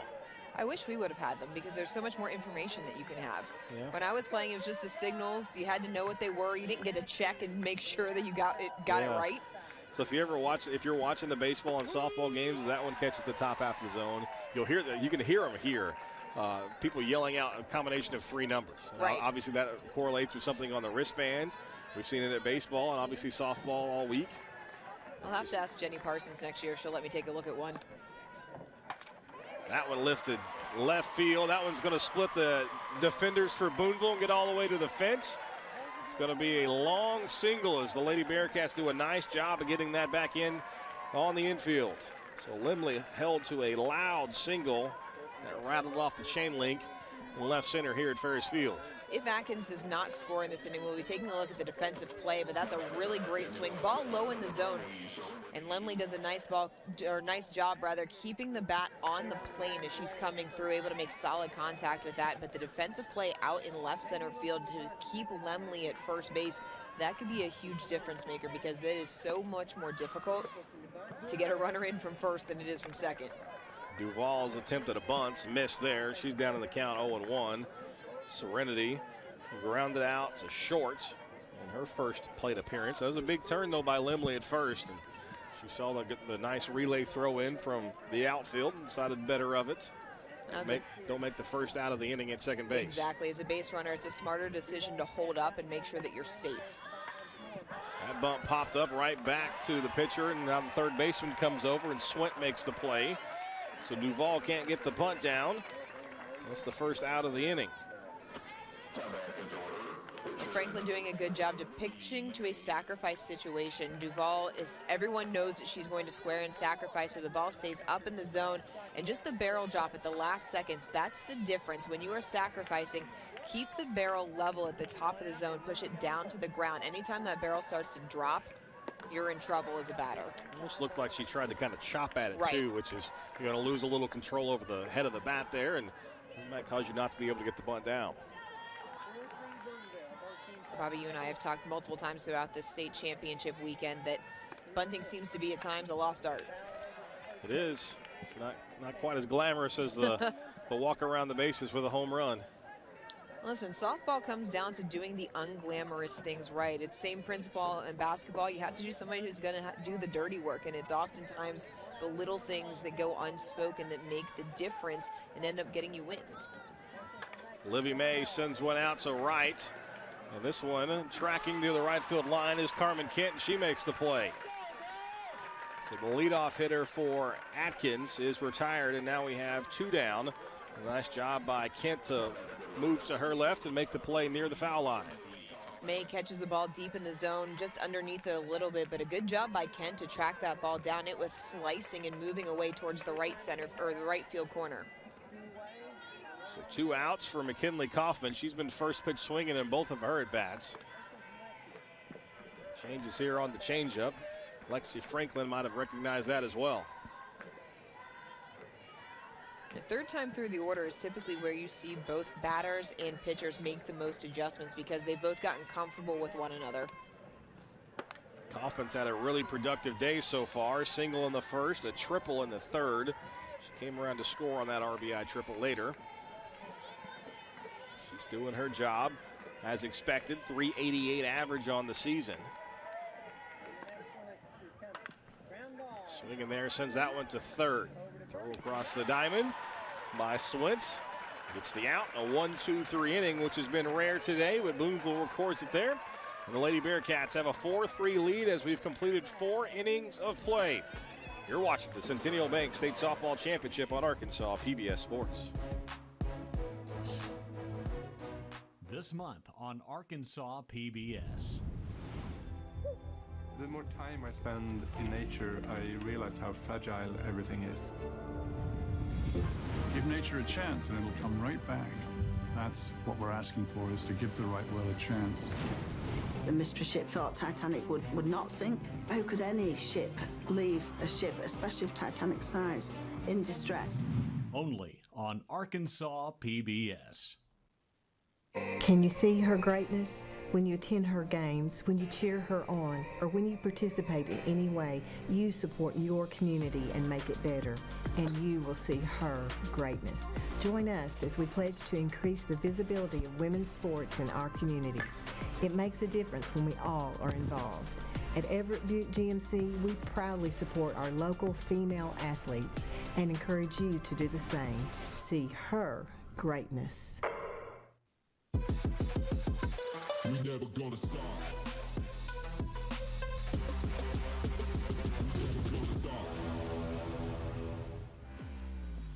We're more than halfway home here in the 3A state championship game, and plenty of action up to this point as the Lady Bearcats from Booneville struck first as they pushed across 2 runs in the second inning. Atkins struggled a little bit early on swinging the bat, mainly because they just kept hitting it right to the Lady Bearcats defense, but Atkins' offense finally woke up. A couple hard hit balls bouncing off the fence, and Atkins took a 3-2 lead. But since then, Booneville been able to answer back as the Lady Bearcats pushed across 2 in the 4th. And that's where we're at right now, as Booneville has a 4-3 lead as we head to the 5th.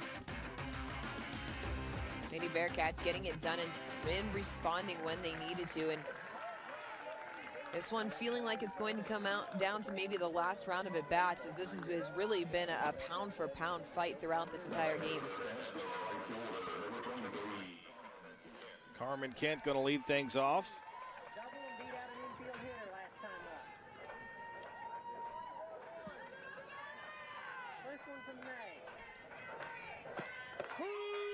Strike called on the inner third. I think we missed a batter there. Lunsford was supposed to lead this one off. Grounded out to second. First pitch ground out to second. Helps I pay attention to what's in front of me. Swing and a miss there on Kent.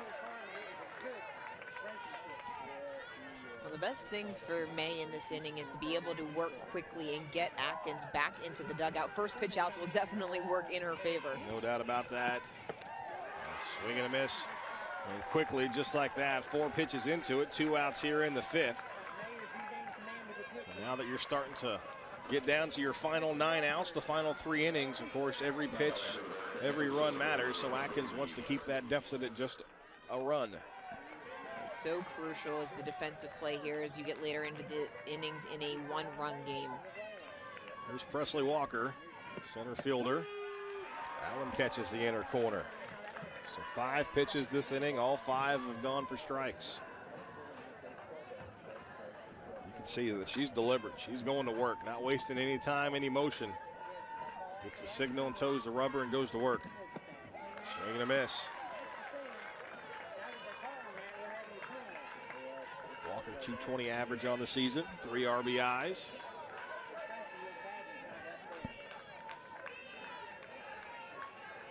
One of 2 freshmen in the starting lineup for Booneville. That one misses outside.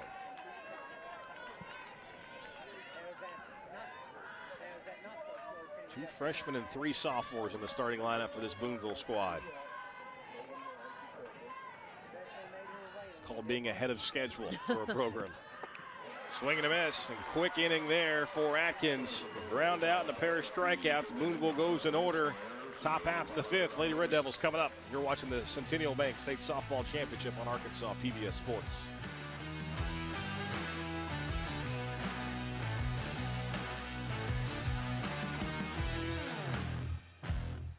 Centennial Bank is committed to you. Since our founding in 1999, we've become one of the nation's most trusted banks by remembering that you come first, by empowering our communities to reach their highest potential through our dedication to local charities, education, and exceptional service, because we are proud to call Arkansas home. Banking with you in mind. Centennial Bank, member FDIC. The Electric Cooperatives of Arkansas. Over 2,500 team members across 17 local electric distribution co-ops, powering homes, farms, and industries somewhere across Arkansas. We are the Electric Cooperatives of Arkansas. Power and people.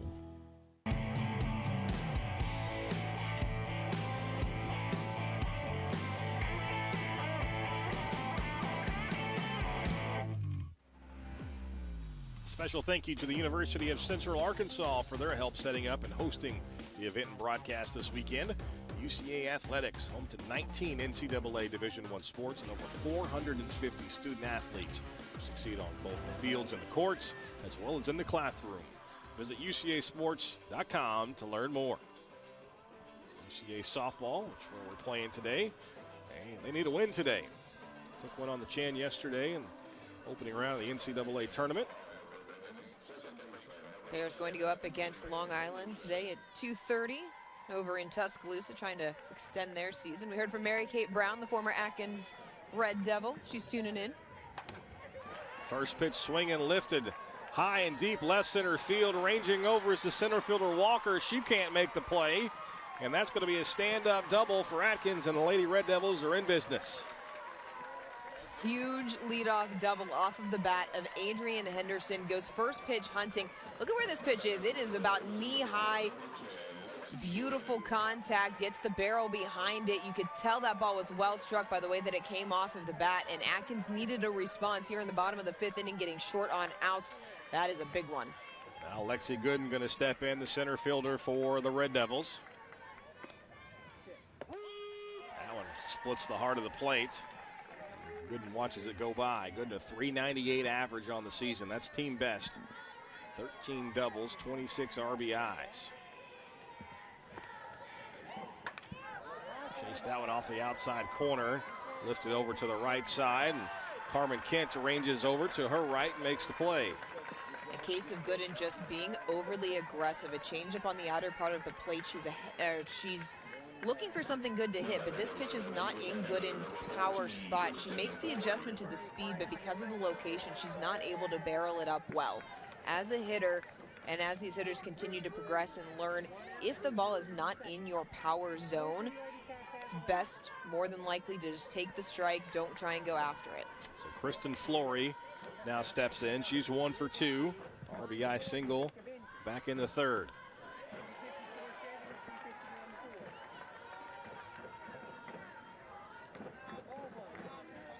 The SAU commit, 20 RBIs on the season. Guess we'd be remiss not mention the Arkansas softball squad won their opening round. Yes. Convincingly as well. They hammered one of the Ivy League schools last night.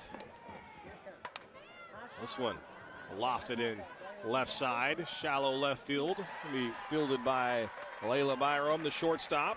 And quickly 2 down after the leadoff double. Good bounce back by Franklin after giving off the leadoff double. And to your point, Arkansas going to take on Oregon later this afternoon, trying to secure their spot in the final of their regional. Feels a lot like last year, doesn't it? Yeah, it really does. 2 outs now for Kinley Prater. She lays off the changeup to get ahead in the count. Prater's 0 for 2 on the day, popped out to short her last time up.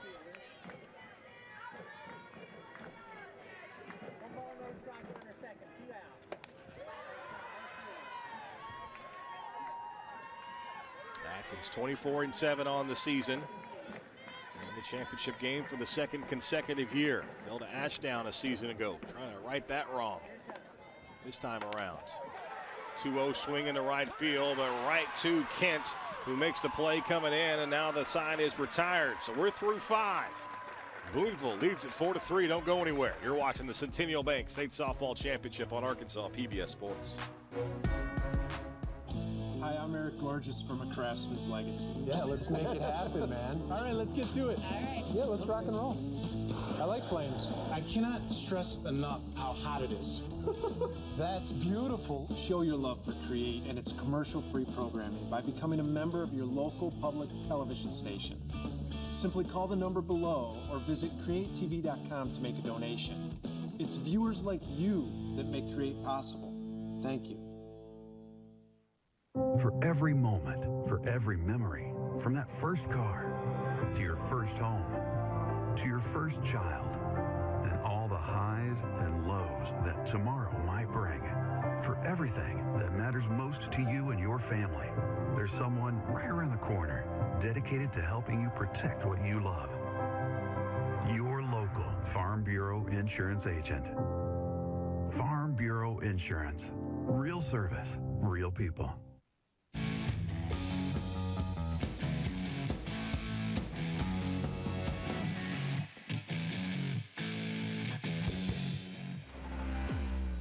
Moorhart Field Services providing precise, original ground drone topography. Serving the Midwest and South U.S. 24-hour delivery survey grade accuracy. Just visit moorhartfieldservices.com for details.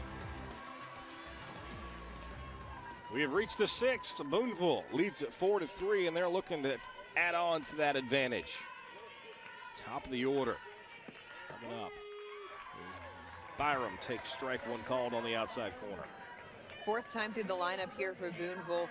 They were able to get to Atkins and Libby May back in the 5th inning, the 3rd time through, and so I expect very aggressive takes here.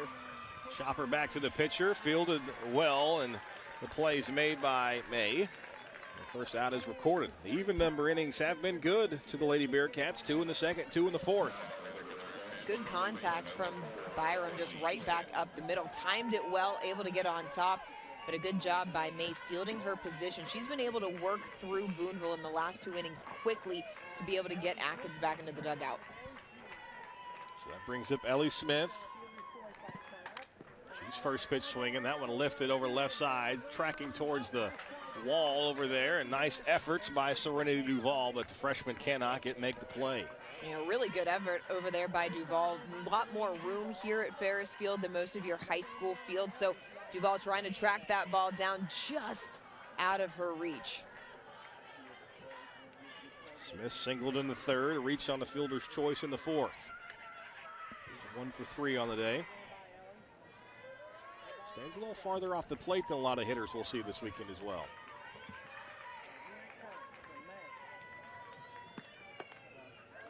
That helped her there. Otherwise, she might have been wearing that one. It's always interesting to talk to hitters about where they like to stand in the box and where they feel comfortable. And it all depends on your style of batting. Smith has a little bit more speed, so she's a little bit more neutral inside the plate.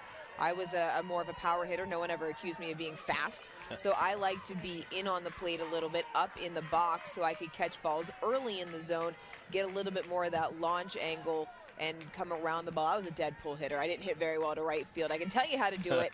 Couldn't quite do it. That one lifted. That one's back near the wall. It's going to bounce off the fence. Ellie Smith's going to have at least 2. She's rounded heading for 3rd, and she's in. Stand-up triple for Ellie Smith. Well-struck ball off of the bat of Ellie Smith. Times it perfectly and keeps the barrel long through the zone. That's what allows her to generate so much power as that ball's going opposite field. Look at how long this barrel is, as it just comes through the zone, quick to contact, and then the sweeping action keeps that barrel back all the way, and then Smith running well after that ball stays out in the outfield. She's thinking 3 the entire time. Just the 2nd triple of the season for Ellie Smith, but now she has Booneville, a runner 60 feet away from adding on to this lead. First pitch swinging right back at the pitcher. May fields it, looks the runner back, and Leah Swint really robbed of a base hit there. Is a nice reaction from May. If Atkins is able to come back and win this game, we'll be looking at this play because Swint absolutely nails this ball right back up the middle. Great job by May to knock it down, and then the presence of mind to look back the runner and still be able to get the out at first. That's a great defensive play in a big pressure situation. Yeah, Lee Swint robbed of her 2nd RBI of the game. Lexi Franklin intentionally walks for a 3rd time today. No part of the opposing pitcher. So Franklin and her 441 average and 13 walks has now got 16 walks on the season. That's going to bring a mountain visit from Coach Matt Porter. So with first base open and a runner on 3rd, you didn't like when they loaded the bases. How do you feel about this one? I still don't. I don't, as if I were coaching, I wouldn't want to do it, but you know, you play the matchup that you have. Yep. This is a good one, Bruin. If you want to watch this and order a copy of it on DVD, you can do so. Just go to mmproductions.net and place your order. There's Booneville and Atkins locked up here in the 3A State Softball Championship. Be sure to stick around all day today on Arkansas PBS. Benton and Greene County Tech coming up in the 5A Championship. It's a rematch from last year's contest. The Lady Panthers looking to repeat. And we've got Some baseball action for you coming up later today. I know the 5A game is last. Valley View and Little Rock Christian. I'm going brain dead on who the first baseball game is, but it's at 4. And we'll probably tell you eventually who it is. It's okay. You've been out here a while. I have been. There are a lot of championships being handed out this weekend. 20 in all, including soccer. 4 soccer championships going on today at Estes Stadium as well. So there's no reason for you not to be in Conway unless you're watching here on television, of course. Don't leave your couch unless you're coming to watch it live.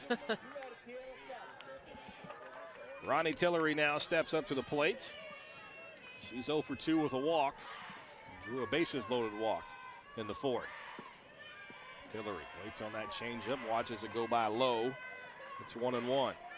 I like the idea, though, from May to try and work in that changeup. Tillery has been aggressive in all of her at-bats. She's gone hunting on good pitches. So try to keep Tillery honest, mix up the speed a little bit. May trying to get out of this jam. Tillery lifts one right side. That one's back to the right fielder, but makes the play. Kinley Prater just shy of the fence here at Ferris Field, and that's a big out, number 3, as Atkins holds the deficit to 1. We'll see if they can tie it up coming up in the bottom of the 6th as you're watching the Centennial Bank State Softball Championship on Arkansas PBS Sports. Can you see her greatness? When you attend her games, when you cheer her on, or when you participate in any way, you support your community and make it better, and you will see her greatness. Join us as we pledge to increase the visibility of women's sports in our communities. It makes a difference when we all are involved. At Everett Buick GMC, we proudly support our local female athletes and encourage you to do the same. See her greatness. This month in Passport on the PBS video app. Accept nothing, leave nobody, check everything. Everyone wants us to be textbook, but it's not. Who's actually in charge here? We got the wrong man. No need to get your knickers in a twist. I'm only trying to help. Take my advice. When were you going to tell me? These and other shows from Arkansas PBS are available with Passport on the PBS video app. Let me take you for a ride on the baseline.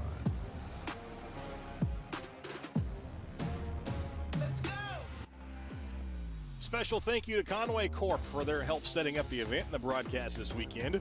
Conway Corp was formed in 1929 to support education in Conway, and more than 90 years later, serving the community and its educational needs remains a core value. Learn more about the nationally recognized utilities provided for the community at conwaycorp.com.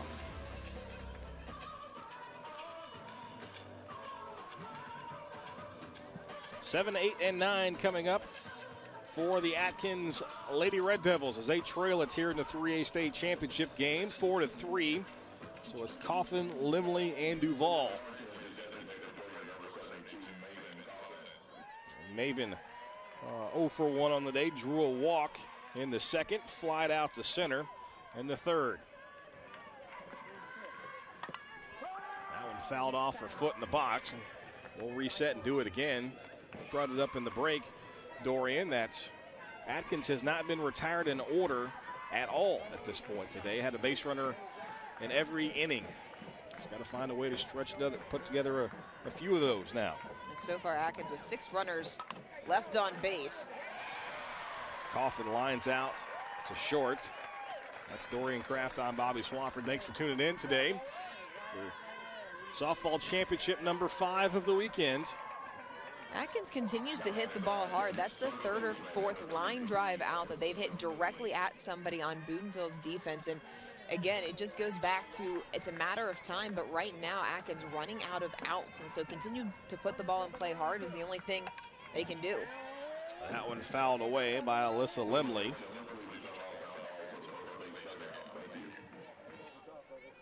Bobby, back to that point of runners left on base. You take a look at the 4th and the 5th innings for Atkins. They've had runners on second base on leadoff doubles in each of those innings, but have not been able to advance the runner to 3rd and have not been able to bring them in.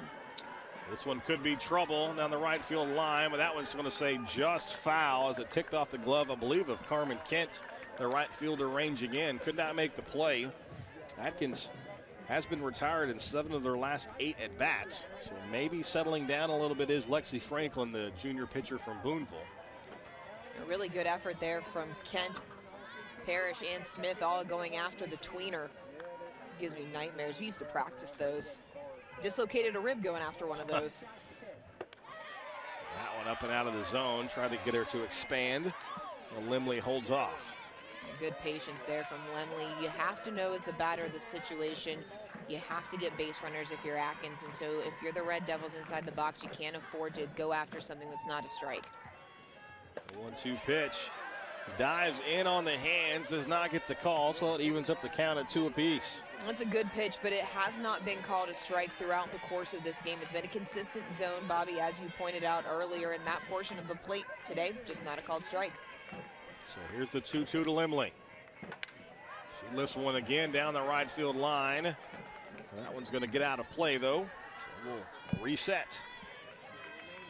A good battle here by Lemley, which is what you have to ask of if you're Atkins. Just stay in the box, try and battle.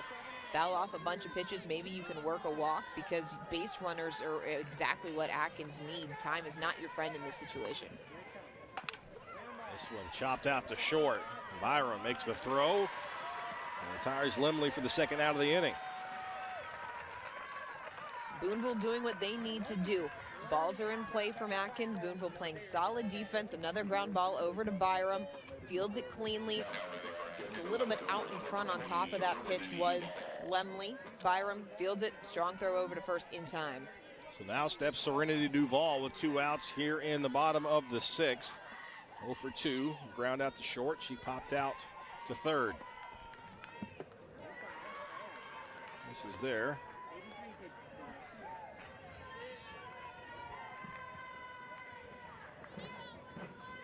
So 8 of the last 9 have been retired by Franklin. That one splits the heart of the plate.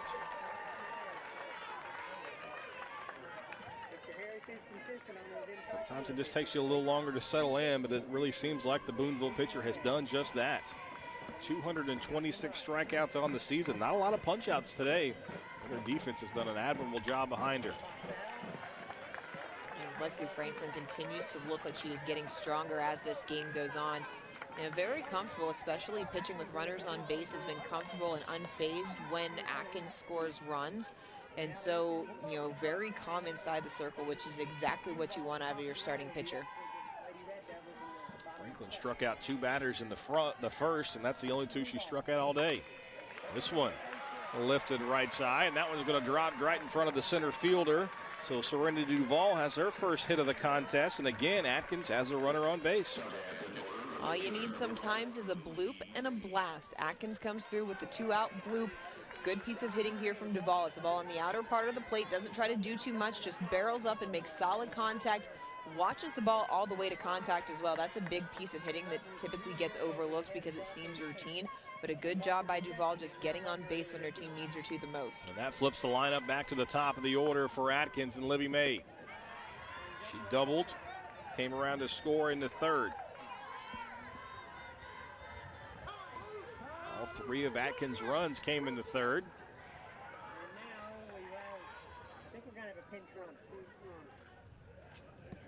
Got time called as Coach Porter is going to have a umpire conversation. Mr. Harris back there behind the plate. We'll get that substitution in just a second.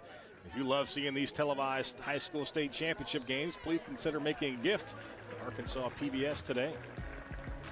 So we're going to have a runner come in for Atkins. That's Brooklyn Wilcutt. She runs for Duval over at first. So Wilcutt replaces the left fielder Duval, at least for now. Coach Porter did tell us that that's the go-to courtesy or pinch runner. Second fastest player on the team. That one sent to the right field line, but foul. Softball is a game of inches. That's a great swing from May, trying to help her own cause down the right field line.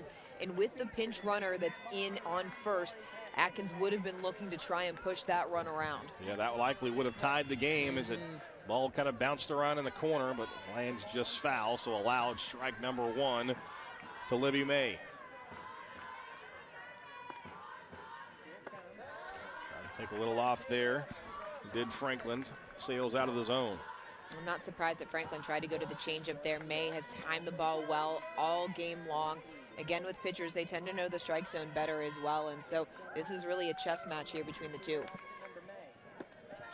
And on the feet of May, she has to dance around it. Now it's 3-1.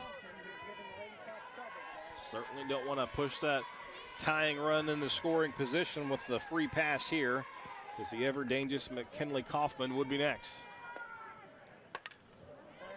May fouls that one off. Now the count's going to be full. It's going to put the runner in motion over at first base, so we'll get a chance to see the speed of Wilcutt, the pinch runner. I like the aggressive cut, though, from May. Franklin going to her best pitch, which is the rise ball, but May looking for a pitch to hit. She wants to take care of this herself. Here's the full count pitch. May chops one over to the left side. A strong throw by Swint is in time, and Atkins is retired in the 6th. We are headed to the last. Booneville's got a 4-3 lead, looking for some insurance runs. Stick around. You're watching the Centennial Bank State Softball Championship on Arkansas PBS Sports. This month in Passport on the PBS video app. What's the most important ingredient? Yeah, gotta put the love in, yeah.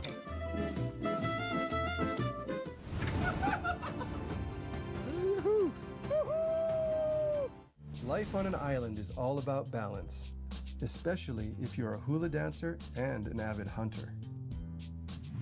These and other shows from Arkansas PBS are available with Passport on the PBS video app. Broadcast of this championship game is made possible by the Electric Cooperatives of Arkansas. Over 2,500 team members across 17 local electric distribution co-ops, powering homes, farms, and industries somewhere across Arkansas. We are the Electric Cooperatives of Arkansas. Power and people. Local broadcast of Arkansas PBS programming is made possible in part by Community Bakery. Scratch-made breads, pastries, cakes, treats, and locally roasted coffees. Served daily at 2 locations in Little Rock, 1200 Main and 270 Shackelford. We never gonna stop.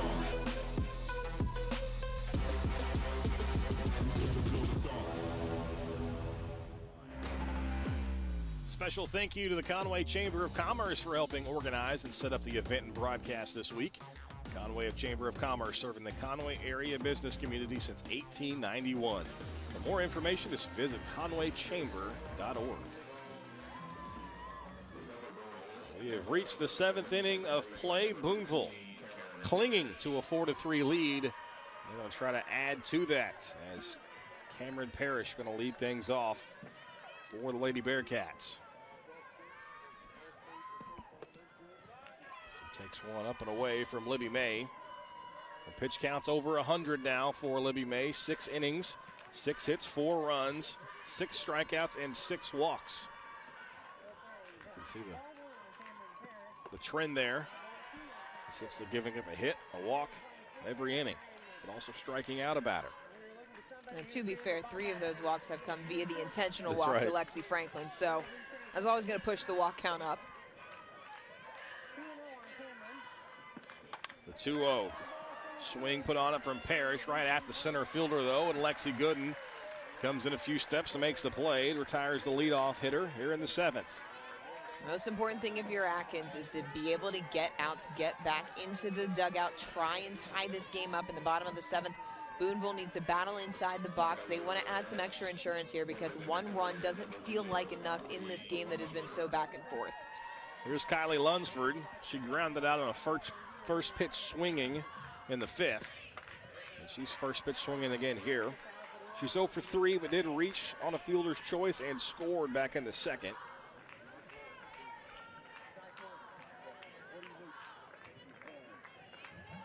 Booneville trying to hang on for their 2nd championship in school history.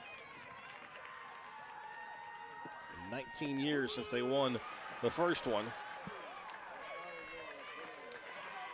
These girls weren't even alive back then. If they were, they've been in high school for a long time. That just really makes me depressed because in 2004 I was a junior. So I was almost out of college, so I don't want to hear it. That one just misses outside. Count is now 1-2. I believe that was my first year covering sports in Arkansas, in fact. A late swing there on the changeup, just enough to stay alive. Falling down in the box was Lunsford, but whatever it takes to, I was going to say, however you can do to it. keep it going. Completely locked up on the changeup. I've never seen that in my entire life, but a great job just playing defensive batting there. 1-2 to Lunsford. This is low. Carmen Kent in the on-deck circle.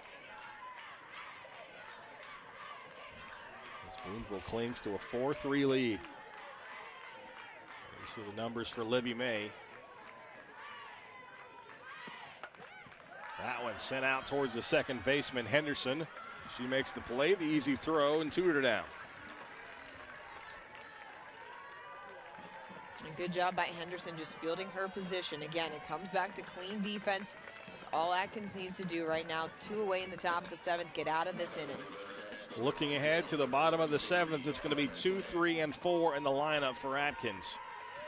They've got to do work here in the top half of the 7th. As Carmen Kent steps in. First pitch swinging, sent over to third. Going to be a quick play. And the throw not in time from Ketchum. As Kent beats out the infield single. It's her 3rd hit of the day. Way to hustle down the line by Carmen Kent. This is a slow roller. It's in no man's land of the infield. And the defense gets kind of caught up because May looks like she's going for the ball off of the mound. That forces Ketchum to hold up, and so it causes just enough miscommunication that it allows Kent to get down the line. You had to pick an MVP of just today only, not the entire state tournament. Carmen Kent's making the argument. 3 base hits. She has 4 putouts out in right field. She certainly played well. That's all you can ask, is to show up big in the biggest moments. Yep, it's her last game of the career. The senior Carmen Kent playing really, really well. Presley Walker now going to step in. She was hit by a pitch in the 2nd, walked in the 4th.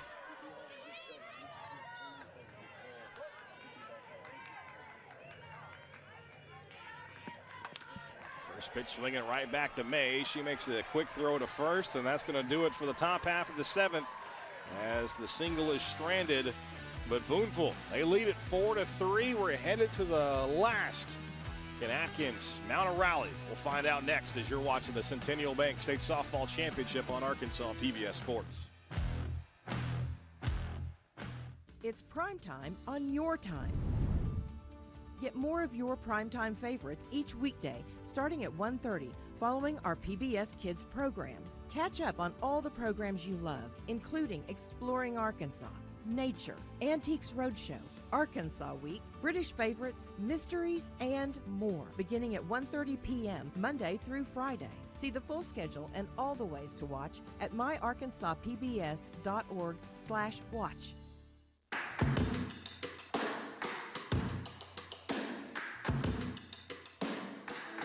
I'm Kat Robinson, and I preach the gospel of Arkansas food. No. Really? No, it is not.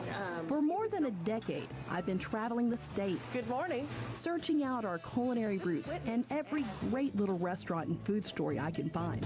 Hope you made room for pie. Thank you. Download the PBS video app or watch online. 1, 2, 3, turn up! Whoa. It's going up in here! Let's go!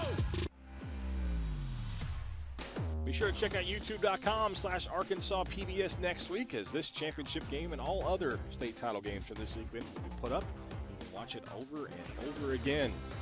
Welcome back to Ferris Field. I'm Bobby Swafford alongside Dorian Kraft. It's the bottom of the 7th as Atkins is down to their final 3 outs in their season in hopes to win their 2nd state championship in school history, but in their way His pitcher, Lexi Franklin, and the Booneville Lady Bearcats also eyeing that title. First pitch swinging was McKinley Kaufman. She singled in the first, tripled in the third. She's had a good day, the Atkins shortstop. If you're Atkins, this is the batter that you want leading off the 7th inning when you have to have base runners. Kaufman has had really good at bats.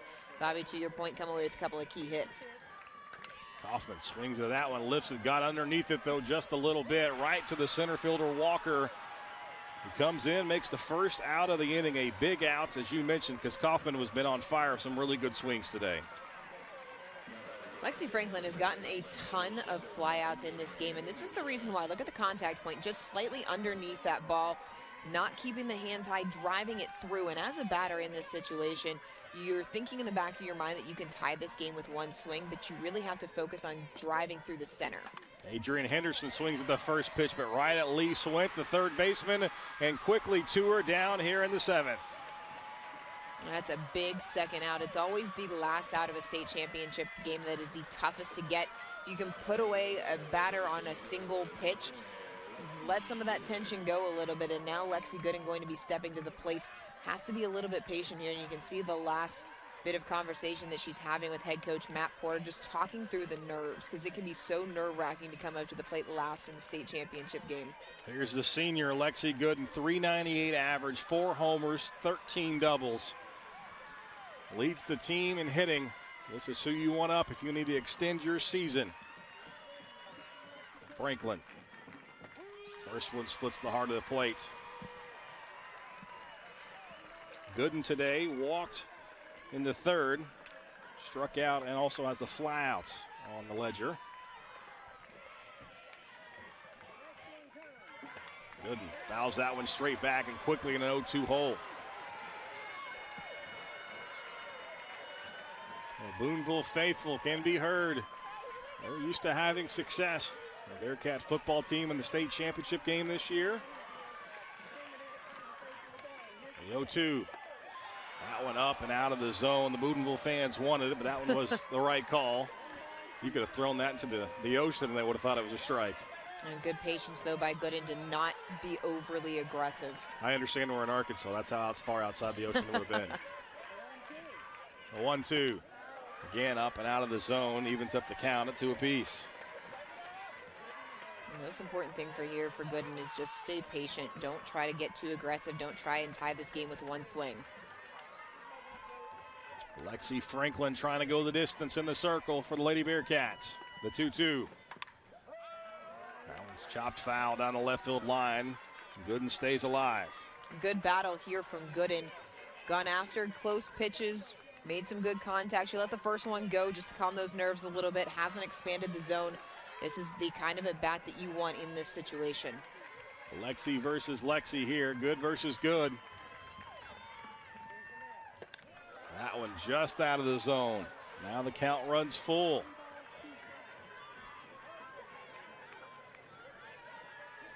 Franklin hasn't struck out a batter since the first inning, but Booneville has made the plays behind her. Need to find a way to get Gooden here. Don't want to allow that tying run to reach base. Quick meeting in the minds. Maybe just to calm the pitcher down just a little bit, because you know the nerves have to be through the roof for the junior Franklin. Everything's ramped up. You have that a little extra adrenaline going in this situation.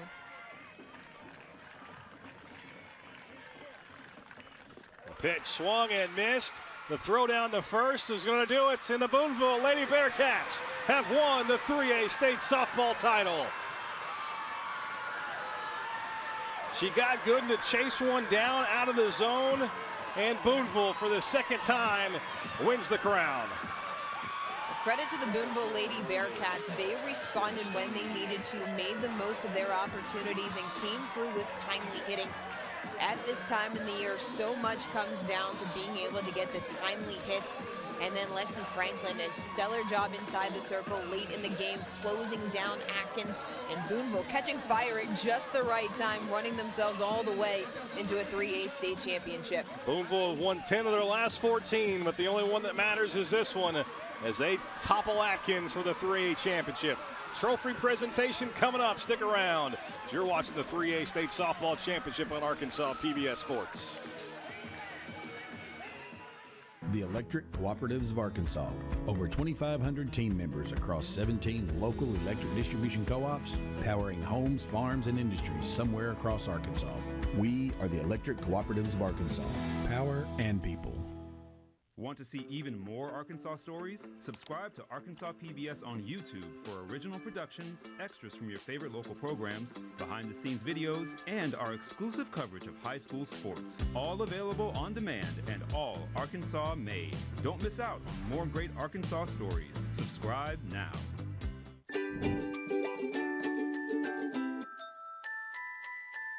We all know the best ways to take care of our teeth, like brushing twice a day and flossing once a day. But there's another small thing you can do that protects your teeth in a big way. If you or your child is involved in contact sports, wearing a mouth guard is important to protect teeth. Mouth guards cover teeth and gums to prevent and reduce injury to teeth, lips, and gums. There are several varieties of mouth guards, so you can find one that is affordable and easy to use. A mouth guard should fit properly, be durable and easy to clean, and not restrict speech or breathing. Talk with your dentist about which mouth guard is best for you or your child's needs. At Delta Dental of Arkansas, we're proud to be the champions of your smile. For more helpful oral health tips and information, visit www.deltadentalar.com. Welcome back into Ferris Field, where the Booneville Lady Bearcats have just won the second state championship in softball history as they took down Atkins in this contest. And they are receiving the hardware right in the middle of Ferris Field here in Conway, as Booneville certainly earned this one. Let's take a look at the highlights in this contest as Booneville takes down Atkins. And there's plenty of action, a lot of traffic on the base pass, but some really good pitching, really good defense to avoid really that huge inning that both these teams were looking for. A solid play from both of these teams from start to finish. It got started for Booneville in the second inning, where they were the plate two off of the bat of Cameron Parrish. And then the defensive play, as you said, Bobby, really stepping up behind Lexi Franklin. Atkins able to plate a few. That is a double there by McKinley Kaufman doing damage. And then catching one off of a break, one of the few defensive miscues that the Lady Bearcats made. Atkins still hanging tough, getting batters in when they needed them the most. And then the fourth inning really where things started to change, and it felt like Booneville took the momentum for keeps. They really did. You know, Atkins came back. They fell down 2-0, but they scored 3 in the third. But that answer inning was always so important. Booneville came back, retook the lead, and they leaned on their pitcher, Lexi Franklin, as they carry themselves to the 3A State Softball Championship as they take down Atkins by a score of 4-3. Lexi Franklin just named the state tournament MVP. It kind of assumed that one was going to come. I mean, the way she pitched all year, picks up her 16th victory of the season and struck out 226, but the last one was the most important one as she gets the strikeout to end the game. So that's going to do it for this contest, but we got plenty more softball action coming up in just a few minutes as Greene County Tech and Benton going to square off for the 5A championship for the second consecutive year. Last year's game had a little drama in it. A rain delay pushed the finish of it, and Benton able to rally back after the rain delay game was resumed. That's coming up at 1 o'clock. And, of course, we got some baseball action coming your way tonight. So don't go anywhere. 5A State Softball Championship game coming up in about 52 minutes. So maybe go to the bathroom, get yourself a nice iced tea, and come back and enjoy some more softball. So for Dorian Kraft, I'm Bobby Swafford. Thanks for tuning in to the 3A State Softball Championship as Booneville takes down Atkins 4-3. The Lady Bearcats taking that title home once again. You've been watching the Centennial Bank State Softball Championships on Arkansas PBS Sports.